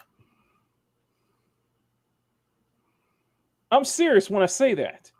I know that's a euphemism, but I'm serious when I say that. You try to be rebellious. You try so hard to be rebellious. You try so hard to be, hip and girl bossy and shit with a lot of these designs here. And I'm gonna be honest with you, it's a desperate attempt to try to come off rebellious when in reality, you just fall in the same trend like everybody else. You just pretended to be rebellious. You ain't raging against the machine. You are bending down on your knees, sucking off the machine. That's a visual. And I'm not jumping, and I'm not joking when I say that. This looks like to me bending down over for the machine. You've been down for whatever is mainstream, whatever you think in your mind is supposed to be rebellious, what's supposed to be cool, what's supposed to be here. This shit's supposed to be counterculture. That's what I see. This is just counterproductive culture. Hit the play button. I want to see which two are next. Tired of looking at these two. I think that's it. This supposed to be this attempt to try to be progressive and counterculture. It's like, no, this is what this is like for culture here. Like, okay, let's. It's supposed to be a woman. It's supposed to be a woman. I'm sorry, man. I'm sorry. This ain't it. This ain't it. They don't look done. They don't look done. They don't look like they're trying so hard to be rebellious, trying so hard to be like, oh, this shit. It's like, no, it's not. This ain't it. You try so hard to be rebellious and shit, and it just doesn't look like it. It looks like you just following the trends that everybody else is, and they're pretending to be rebellious. Like you look like what I was talking about. What I was talking about in the last video, Smash JT's video. This shit is counterculture. This right here is really counterculture. Pretty is counterculture. Attractive is now counterculture. That's the rebellious. Yeah. Being pretty is now being rebellious. Being attractive is being rebellious now. This ain't it. I'm sorry. This ain't it. This is try hard. This is desperately trying hard to be hip and cool. This is desperately trying hard to be rebellious, try to be punk. And I bring this up because, speaking of punk, this is frag punk. Frag punk has much more, and I'm going to be honest with you, frag punk has a lot more interesting designs. It is another free-to-play multiplayer hero shooter with a roguelike card mechanic on it. And yet, there's a lot more interesting designs here. There are a lot more interesting here. It just looks a lot more interesting and looks a lot more appealing. It does. And the reason why is because I did show off Frag Punk before. It's like, no, it's not on the level of Concord. It's not level. It's like there's some sensible, like, there's at least an understanding. It's like, okay, we have another free-to-play multiplayer hero shooter, but let's at least create something that can at least attract an audience. Let's create designs that can at least, maybe they may look generic. Some of them may look generic in nature, but at least they can entice you in wanting to play as these characters. That's what I was saying in regards to the last video. You don't have to go over the top with it. You can do just enough to entice players to want to play your game. You can do just enough. You know what I mean? Yeah. You don't have to go over the top. You really, really don't. So this is like what, because I look at Fragpunk and I'm like, I feel like this is what Concord, this is the mindset that Concord, that the developers of Firewalk should have approached with. Like, I feel like this is the approach they should have went for, and I think they would have had a much better, in my opinion, a much better falling out, a much better out. They would have lasted much longer. I think they would have lasted much longer if they took this mindset, this approach of that, okay, we can at least have, you go for, okay. I want to go off topic here. I'm going to go a little off topic. My bear, I want you to understand this, okay? Kyle was showing this clip of The Sims, and I think it was from the recent Sims titles, and it was an issue with how some of the aesthetic parts is just not really appealing.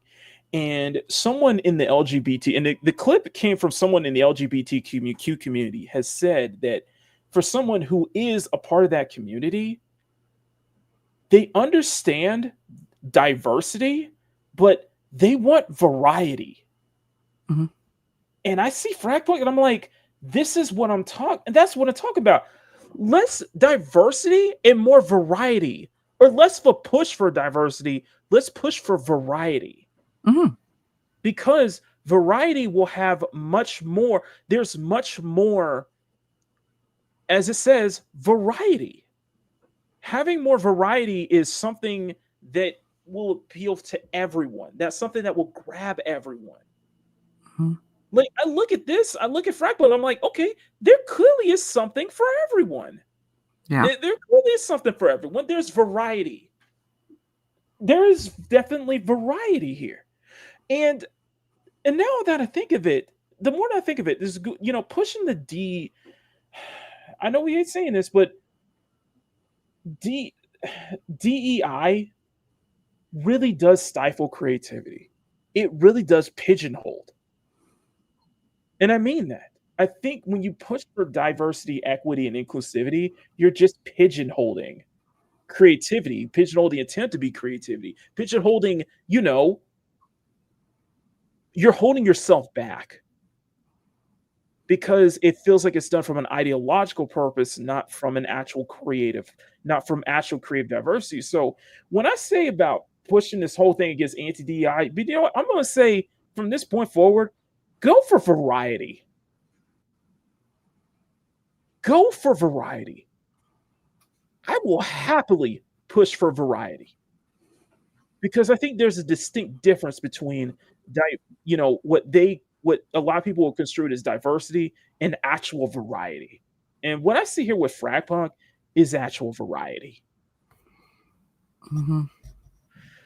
Now, that's not what I'm focused on because this is coming from Insider Gaming. The team behind Fragpunk posts a disgusting response to Spectre Divide shutting down before deleting it. Recently, it was just announced a few months on the market, and amid the failure of the game's first season, both Spectre Divide and Mountaintop Studios will be shutting down next month. Spectre Divide, an ambitious first-person multiplayer shooter, was released in August, but the player base quickly dwindled. The Mountaintop team had revealed that despite funding the game, which is $80 million, it isn't making enough money to remain online or support the studio, so it's being closed down. In response, the team at Fragpunk, which is another free-to-play multiplayer hero shooter, this time with a roguelike deck building mechanic, released just a week ago, posted an image of their social media that has been slammed as disgusting by the Mountaintop team. So Fragpunk has removed, but not before Eagle Eye Gamers grabbed this screenshot. This is from Insider Game, by the way, so go and check them out. Spectre Divide, they put a message saying that our studio about the future of Spectre Divide and Mountaintop Studios, that they will be shut down. And Fragpunk made this post, made this meme. So, Captain America saying, so you messed up, well, while I can do it all day. That shouldn't be a flex. You know what? I will get that as a flex, and I will admit I did kind of chuckle at that. I will admit. However, that was in bad taste. Because because an entire studio is shutting down and there's going to be layoffs. Yeah, not a really good look. One of the first people to share this online was Marcus Schubert. One of the producers working at Mountaintop wrote, NetEase Games, this is disgusting. Shame on you for unaware. This top post is our farewell letter in saying that Mountaintop is shutting down. So yeah, not much of a good look. Fragpunk is published by NetEase, but the same team behind Marvel Rivals. The same publisher behind Marvel Rivals. This post was likely the work of a social media intern or community manager somewhere, but that shouldn't be used as an excuse to brush it under the rug. At a time when studio closures, cancellations, and layoffs are tearing the industry apart, publishers and developers should support one another rather than mocking the downfall of a hardworking team. That is to be... It's not technically wrong. Not technically wrong, but if a recent trends are anything to go by, X-Defiant and Concord... Listen. X-Defiant, listen. Ubisoft... I don't know what to tell you. That's on Ubisoft, okay? X-Defiant shutdown was clearly Ubisoft because they don't know what the hell they're doing. Concord, Firewalk, and Sony, no, they deserve all that blame. No, they deserve the blame. They deserve all of it. True. That's on them. So no, it's justified. It is justified that this shit, considering how much of a mess Concord was behind the scenes. No, that's justified. Presently, Fragpunk has more than 110,000 players, while Spectre is peaked at 2620. However, X-Defiant has millions of players, and it's already shutting down. Listen, despite this, yes, this is in poor taste. And the reason I want to bring up Fragpunk is because it is, at its core, a multiplayer hero shooter. And if I were you guys at Fragpunk, I would be very careful about, let's just say, throwing stones at glass houses, because in a couple months' time, you guys might be the one having to make this studio is shutting down and this game is shutting down. I'm just saying, guys. I'm just saying, y'all got to ring it in, and that might be an omen. You making that post might be an omen, because maybe in a couple months, I might have to report that, Fragpunk is shutting down, and the studio behind it is laying off as well. I just thought this was I just find this whole situation amusing, because that might be. I'm just saying. Some people. I'm just saying, if you better hope Fragpunk lasts longer than a couple months, because people will look at people will say that if this game shuts down within that time frame, they're gonna see it as karma. I'm just saying. I'm looking at the side here. I'm looking at both sides here, and I'm looking at both games here, and I'm like, probably not a good look to make that post. when you do realize that you're in that same space as Spectre Divide. And the thing I want to bring up is that this, and by the way, it's not a good look when Fragpunk has been in their own controversy.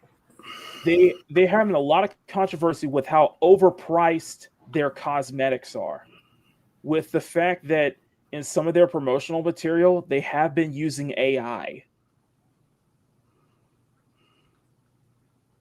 I'm just saying, to the developers of this game, you guys got to tread lightly, because that might be you guys on the chopping block next. And this whole thing with the live service multiplayer thing, I do think that it's starting to become on its way out. That there's just not big enough, like, over the Mom Bear. So over the years, we have had so many live service multiplayer titles shut down. We've had so many. And the live service, I think people are starting to really get tired of having to stick to a live service model, having to stick to a live service title, when a free to play live service, when really they just want, a full price title here. Yeah. And especially in the multiplayer hero shooter market, where, I'm sorry, you could have, it's just not big enough. There's only a handful of successful live service multiplayer titles out there right now, and not every game is going to be a successful live service model. Why do you think Sony had to backtrack on many of their live service future live service titles after Concord was a disaster? They were planning to make a Last of Us live service hero shooter, a multiplayer Last of Us live service shooter with the Bungie team. There was going to be a God of War live service multiplayer title.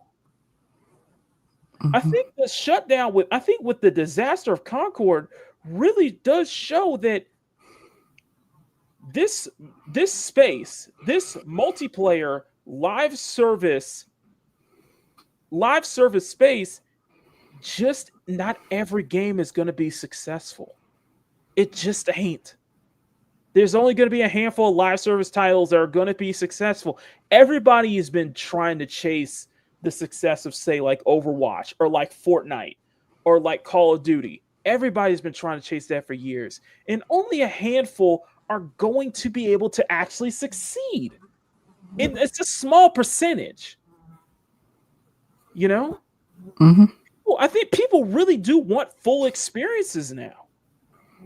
People really do want a full. It doesn't even have to be a single player experience, just a full price experience that is not confound to live service, live service machinations, confound to those live service tropes. I bring this up because WB had shut down. Not only is Suicide Sushi Squad shutting down, but Multiverses is shutting down, plus that entire studio shutting down. And WB has gone forward with the live service angle when they made such a huge killing 2 years ago with Hogwarts Legacy. Hogwarts Legacy was the highest selling game of 2023. And you would think that Warner Brothers, in their infinite wisdom, you would think that they would go, okay, live service isn't the way to go. People want these full price, single player, just a full price experience now. And what are they going to do with Hogwarts Legacy 2? Make it a live service. It's like this. I think it's out. I do think the live service is on its way out. I think people are tired of it. People can only handle 3 to 4 live service games at a time. It's like with me, I can only handle 3 gacha games at a time. I only have, our time is infinite. Our time is finite. I mean, I don't have time for these live service games. We would rather have it be a full experience. I said this 2 weeks ago that, I appreciate Riot Kitty for getting me back into Zenless, but I'm going to be honest with you.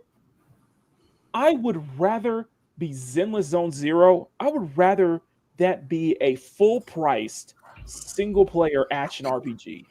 I would rather have Zenless be a full-priced. I would immediately buy day one if Zenless was a full-priced single-player RPG. I would buy it because I would get the full experience. I would get everything right there. But going this live service, especially going this gacha route, it just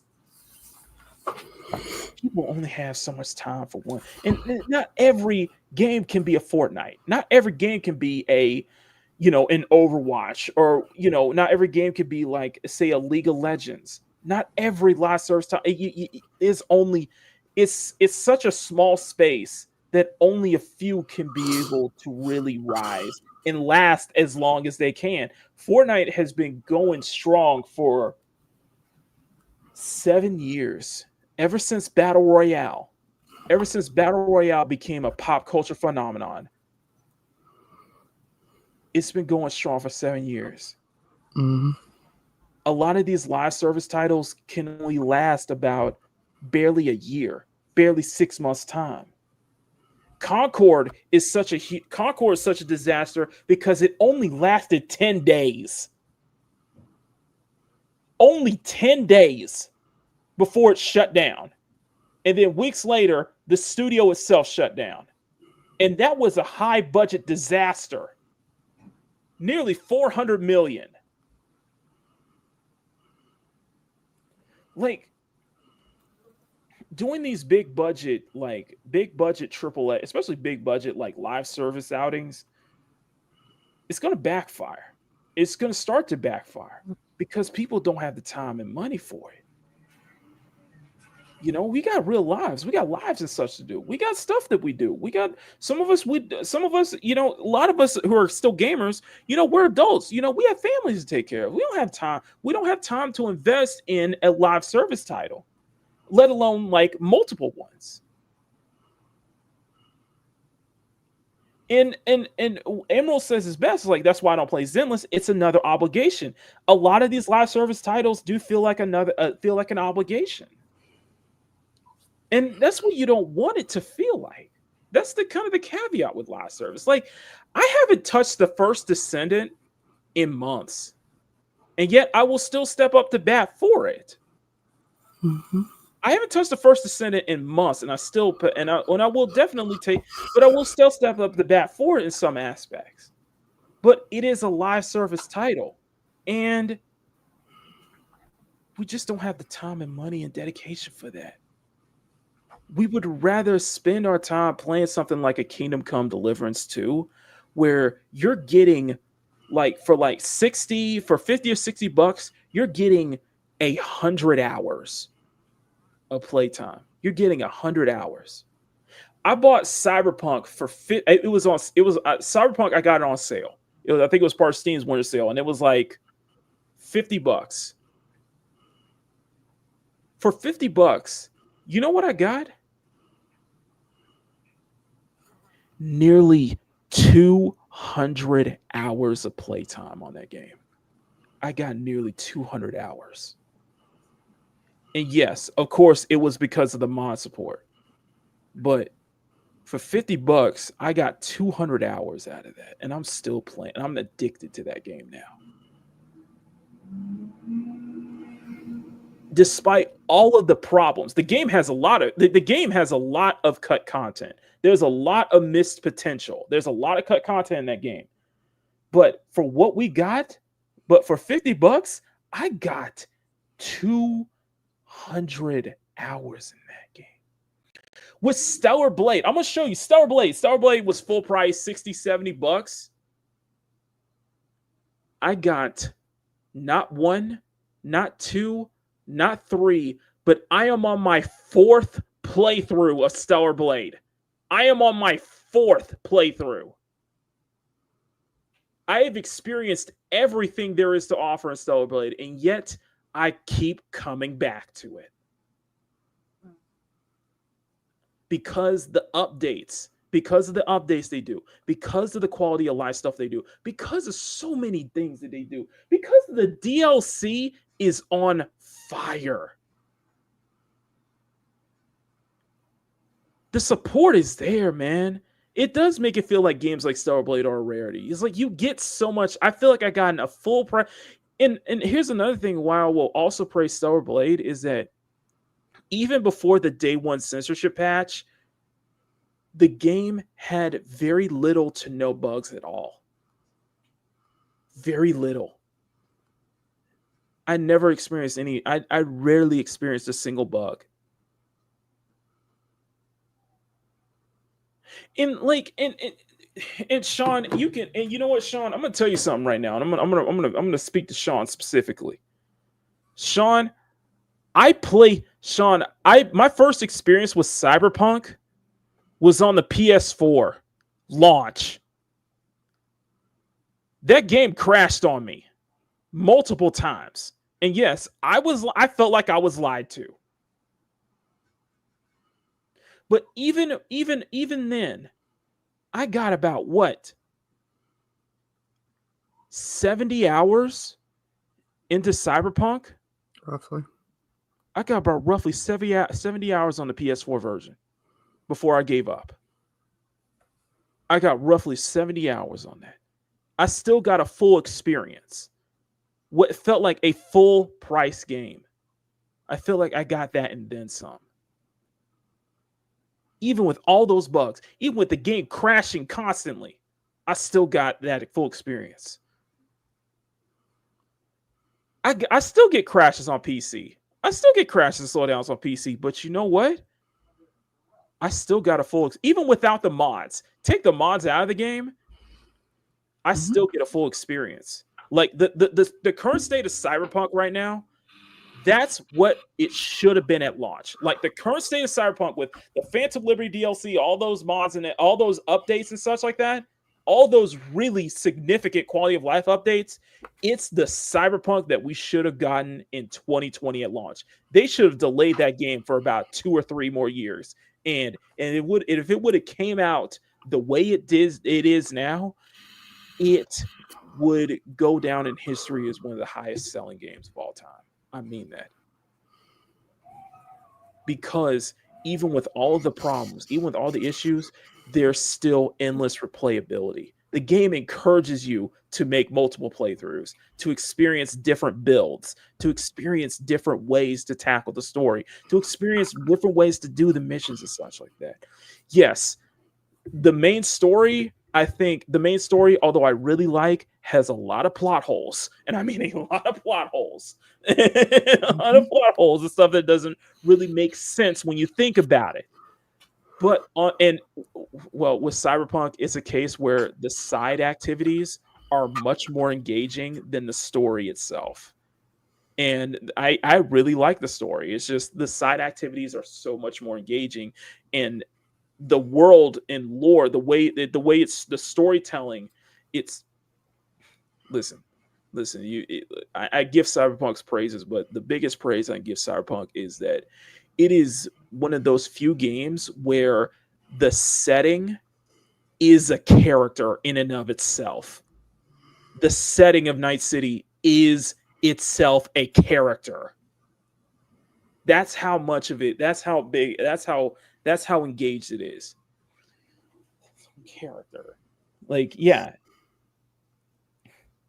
Exactly. So that's what I'm just saying. I don't think people are going to stomach another live service title anymore. I think it's going to be on its way out. People want those full experiences. They want those fully rich experiences that you get at launch. I also don't think that people want the Ubisoft experience where it feels like they're only selling you half a game at launch, where the other half has been stripped into DLC, where it's too much of a waypoint collectathon. Exactly. Oh, dude, there's a whole I know exactly what you're talking about. And I was going on the wiki and there's actually a video. There's actually a video from CD Projekt Red that they actually break down in detail what kind of their thought process was into making that specific mission, that specific side mission, because that side mission is insane. It's freaky, so freaky and amped up because it's like it basically is one of the side missions where it's like it starts as doing a revenge mission, then it goes into a convict basically finding forgiveness and actually doing the sacrifice, actually doing Jesus' sacrifice. It actually ends with the convict literally being nailed to the cross, literally being nailed to the cross, Mm-hmm. and it's reenacted as a brain dance, basically. And it's really kind of really off-putting. It's really unsettling to look at. Like, it's like it is crazy, but it's like one of the many amped up things you do in Cyberpunk. Like I did that whole like I finished Phantom Liberty, and I'm gonna tell you this. They were not kidding when I said they were not kidding. So if you play the Phantom Liberty expansion, if you make that decision to side with Idris Elba. I mean, sorry, Solomon Reed.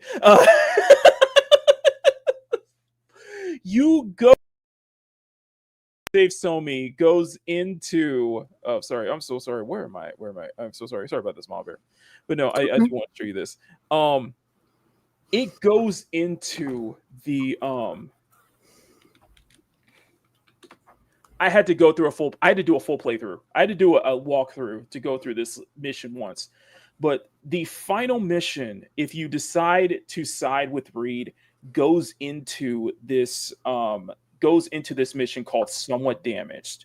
And that's where you have to save Somi. And you go through this underground facility where you go through this underground facility where you try to save Somi. At the same time, you have to run away from this unkillable robot. This robot is unkillable, basically.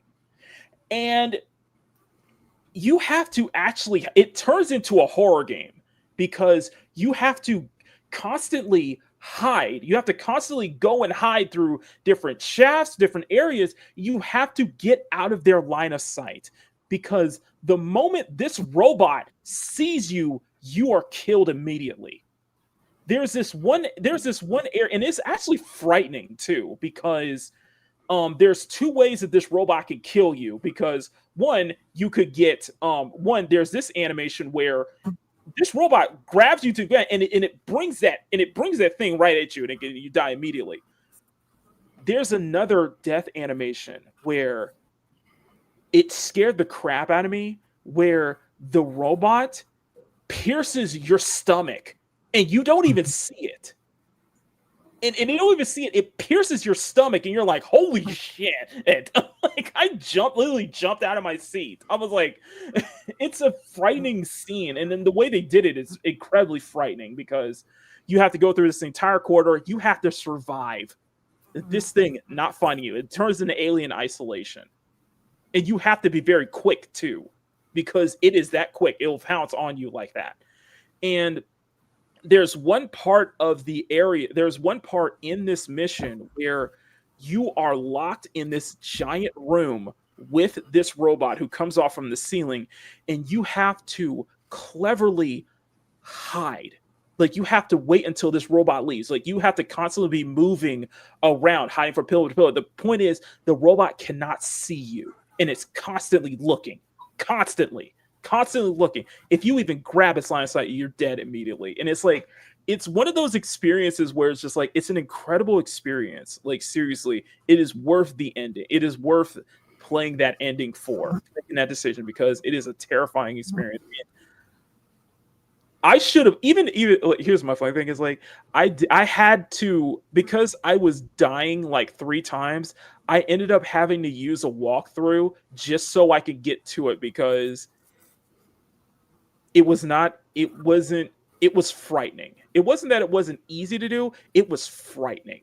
Like even when the lights are I played it with the lights on and I was still had jump scares. Like I can feel my heart was beating multiple times. I'm like had oh shit moments. Like, and the thing is, you have to listen to the cues of like Somi or Songbird telling you that it is right in your area. It is coming towards you. You have to hide immediately. Mm-hmm. That's excellent game design, though. That is fantastic game design. That is a fantastic experience, and I think people would rather have a full price game where you get those kind of experiences instead of it being a live service where you're having to wait until it updates, where you're having to be free to play, where you're having to constantly fork out your wallet for the if you want this skin or that skin, where you just would rather just pay 60 or 70 up front and just get the full experience, get everything right there, right in front of you. And you can experience it at your own pace. Because here's another thing with live service is the fear of that whole FOMO, fear of missing out, Mm-hmm. And also another thing is that, these games can last forever. You can play these games years later. You don't have to worry about this service shutting down. So yeah, that's basically what I gotta say. So I know I went longer on that one. So Ma Bear, if you want to go ahead and say your outro. That was it for today's Sorry we didn't do any drawing today. I'm sorry. Sorry about that. But I will make it up to you tomorrow, and I'll tell you what happened. But before, let's go ahead and Mama Bear, what do you have for us? Hello there, it's Mama Bear Doll. You can find me at Mama Bear Doll here on YouTube. Mad's Mama Bear on Twix, Twitter, X, whatever you want to call it. I'm on numerous other social media sites. All of them are always in the descriptions of any of my videos. Mondays I am frequently on with the Kingdom of Nerds. Sometimes I'm on other weeks. Sometimes I pop up in other chats and other channels or other panels. So if you want to find out where I'm going to be, you have to be subscribed to my channel. I promise I am going to be getting some content out. God, I hope soon. Life for the next month is going to be crazy, so I'm not making any dead promises for the next month. All we can say is I'm just happy you're here every Sunday with us, Ma Bear. I'm just happy you're here with us. So. Thanks. You're welcome. Okay, guys. If you guys did not catch, we got 18 people watching, guys. Smack that like button, make it jiggle. You guys really appreciate that. I think you guys kind of definitely. I think doing this stream today definitely got me out of my funk a little bit. So, thank you so much. So, what is on my end? Like I said, I apologize for last week. I am terribly sorry for last week. I should have let you guys ahead of time. I was not feeling it. Work has been really busy. It's been getting me tired. So, and like I said, guys, I will, if you're a channel member, I will be sending the batches out this week. I promise. Okay. They will be out this week and everything will be free for all members this batch. And then the next term, which will be term 6, will be available for all members. Okay. So as compensation, also to compensate Makini in the morning, I will do Makini in the morning every day next week. So you will be getting a Tuesday and Thursday show, Thursday morning show to make up for last week. Okay. Again, guys, I'm terribly sorry about last week. I probably should have prepared it much better. I'm considering today's episode be kind of like a reset for me. Like a real reset for me, so I can actually, get a mindset going on, get started. Once we're done with this show, I am gonna do my usual, get everything ready for Makini in the morning. But also, I will be, I will try to send the batches out tonight. I'll try to get the batches ready tonight. So just be there. Just be ready for it. Of course, I do have to shout out Stunning. He has opened his Etsy shop. If you guys can check out Stunning's Etsy shop, Stunning, you're more than welcome to put your Etsy shop link as well. So just show him some support. Definitely check out my Etsy shop as well. We appreciate that. I still need to come up with a sticker design for March. I do need to come up with a sticker design for March. I got a project we're doing. So one sticker design each month on my Etsy shop. So I need to come up with March, and we're getting to the end of the month. So I got to figure something out. So but this week I'm going to focus on getting Saya's Mindscape done, and maybe finish that Ronin Soul one too. And then maybe I can start planning for then by next week we can start planning for the sticker design, because I want to get one out before the end of this month. So anyway, guys, thank you guys so much. Again, I apologize. As far as videos go, I'm going to try next week. Maybe in 2 weeks, I want to start making a commentary video going.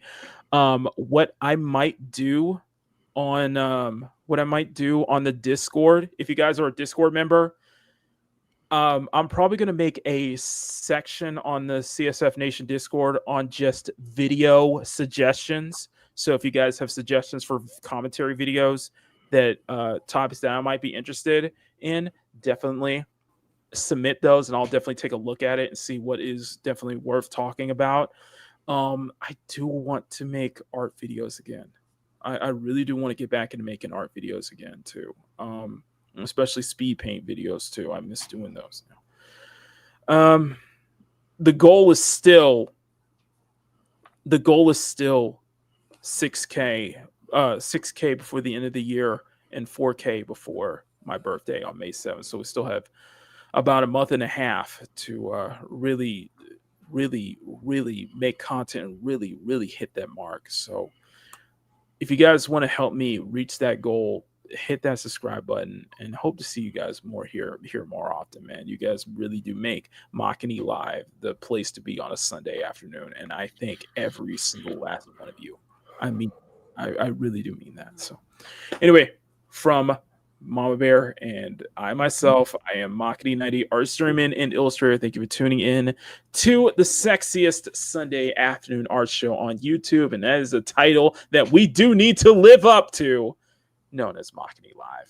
Until tomorrow, stay cute, stay sexy, have fun, take care, much love. Never, ever, if anything that I have shown you is any proof, if anything I've shown you throughout today's show is any proof, never, ever, under any circumstance, apologize for wanting attractive women in your media, especially in your video games. And above all else, never stop drawing. Have a great rest of your Sunday, guys. I will see you all tomorrow for Makini in the morning.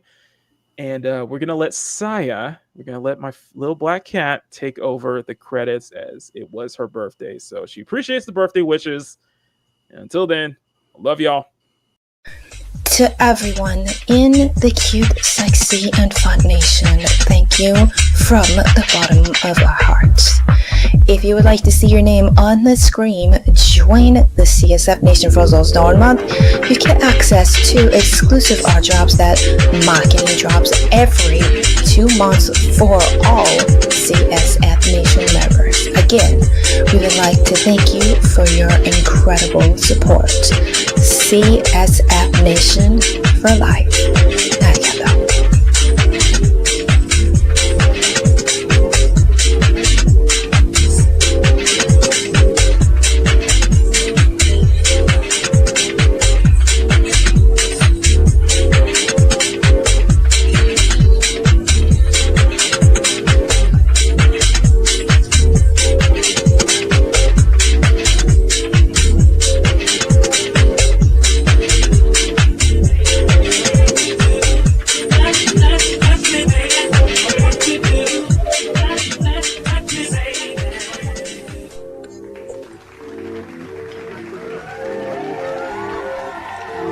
Thank you for tuning in to Makini Live, the sexiest Sunday afternoon art show on YouTube. Remember to smack that like button and make it jiggle. Share the show out to everyone you know. Don't forget to join the SF Nation for as low as $1 a month if you want to support Makini further. And subscribe if you want to see more art content from Makini. Thank you all so much for hanging out with us. We will see you all next time. Same place, same channel. Here on Makini Live.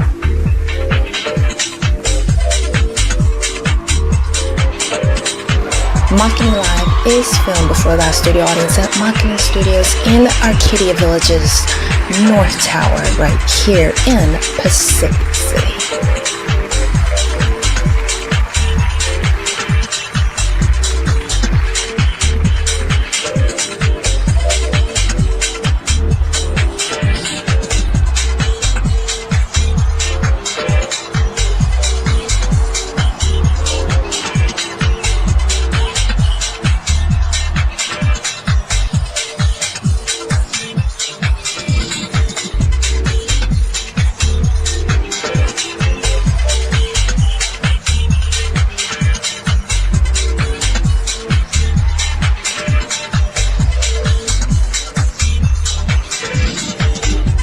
Visit youtube.com/Makini90 or call 765-9077 toll free for free tickets if you want to be in the audience on the next Makini Live show. We would love to see you there.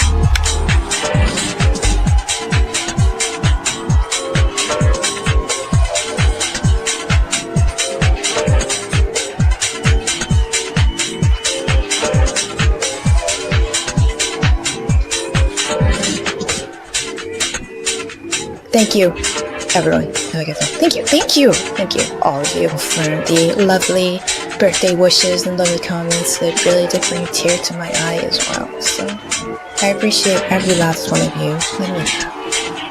Anyway, Makini Live is produced by Silver Knight Productions with Makini Jaws Productions in association with Nislavaka Television and Makara Banks Entertainment, and is distributed by CSF Nation Domestic Television Distribution.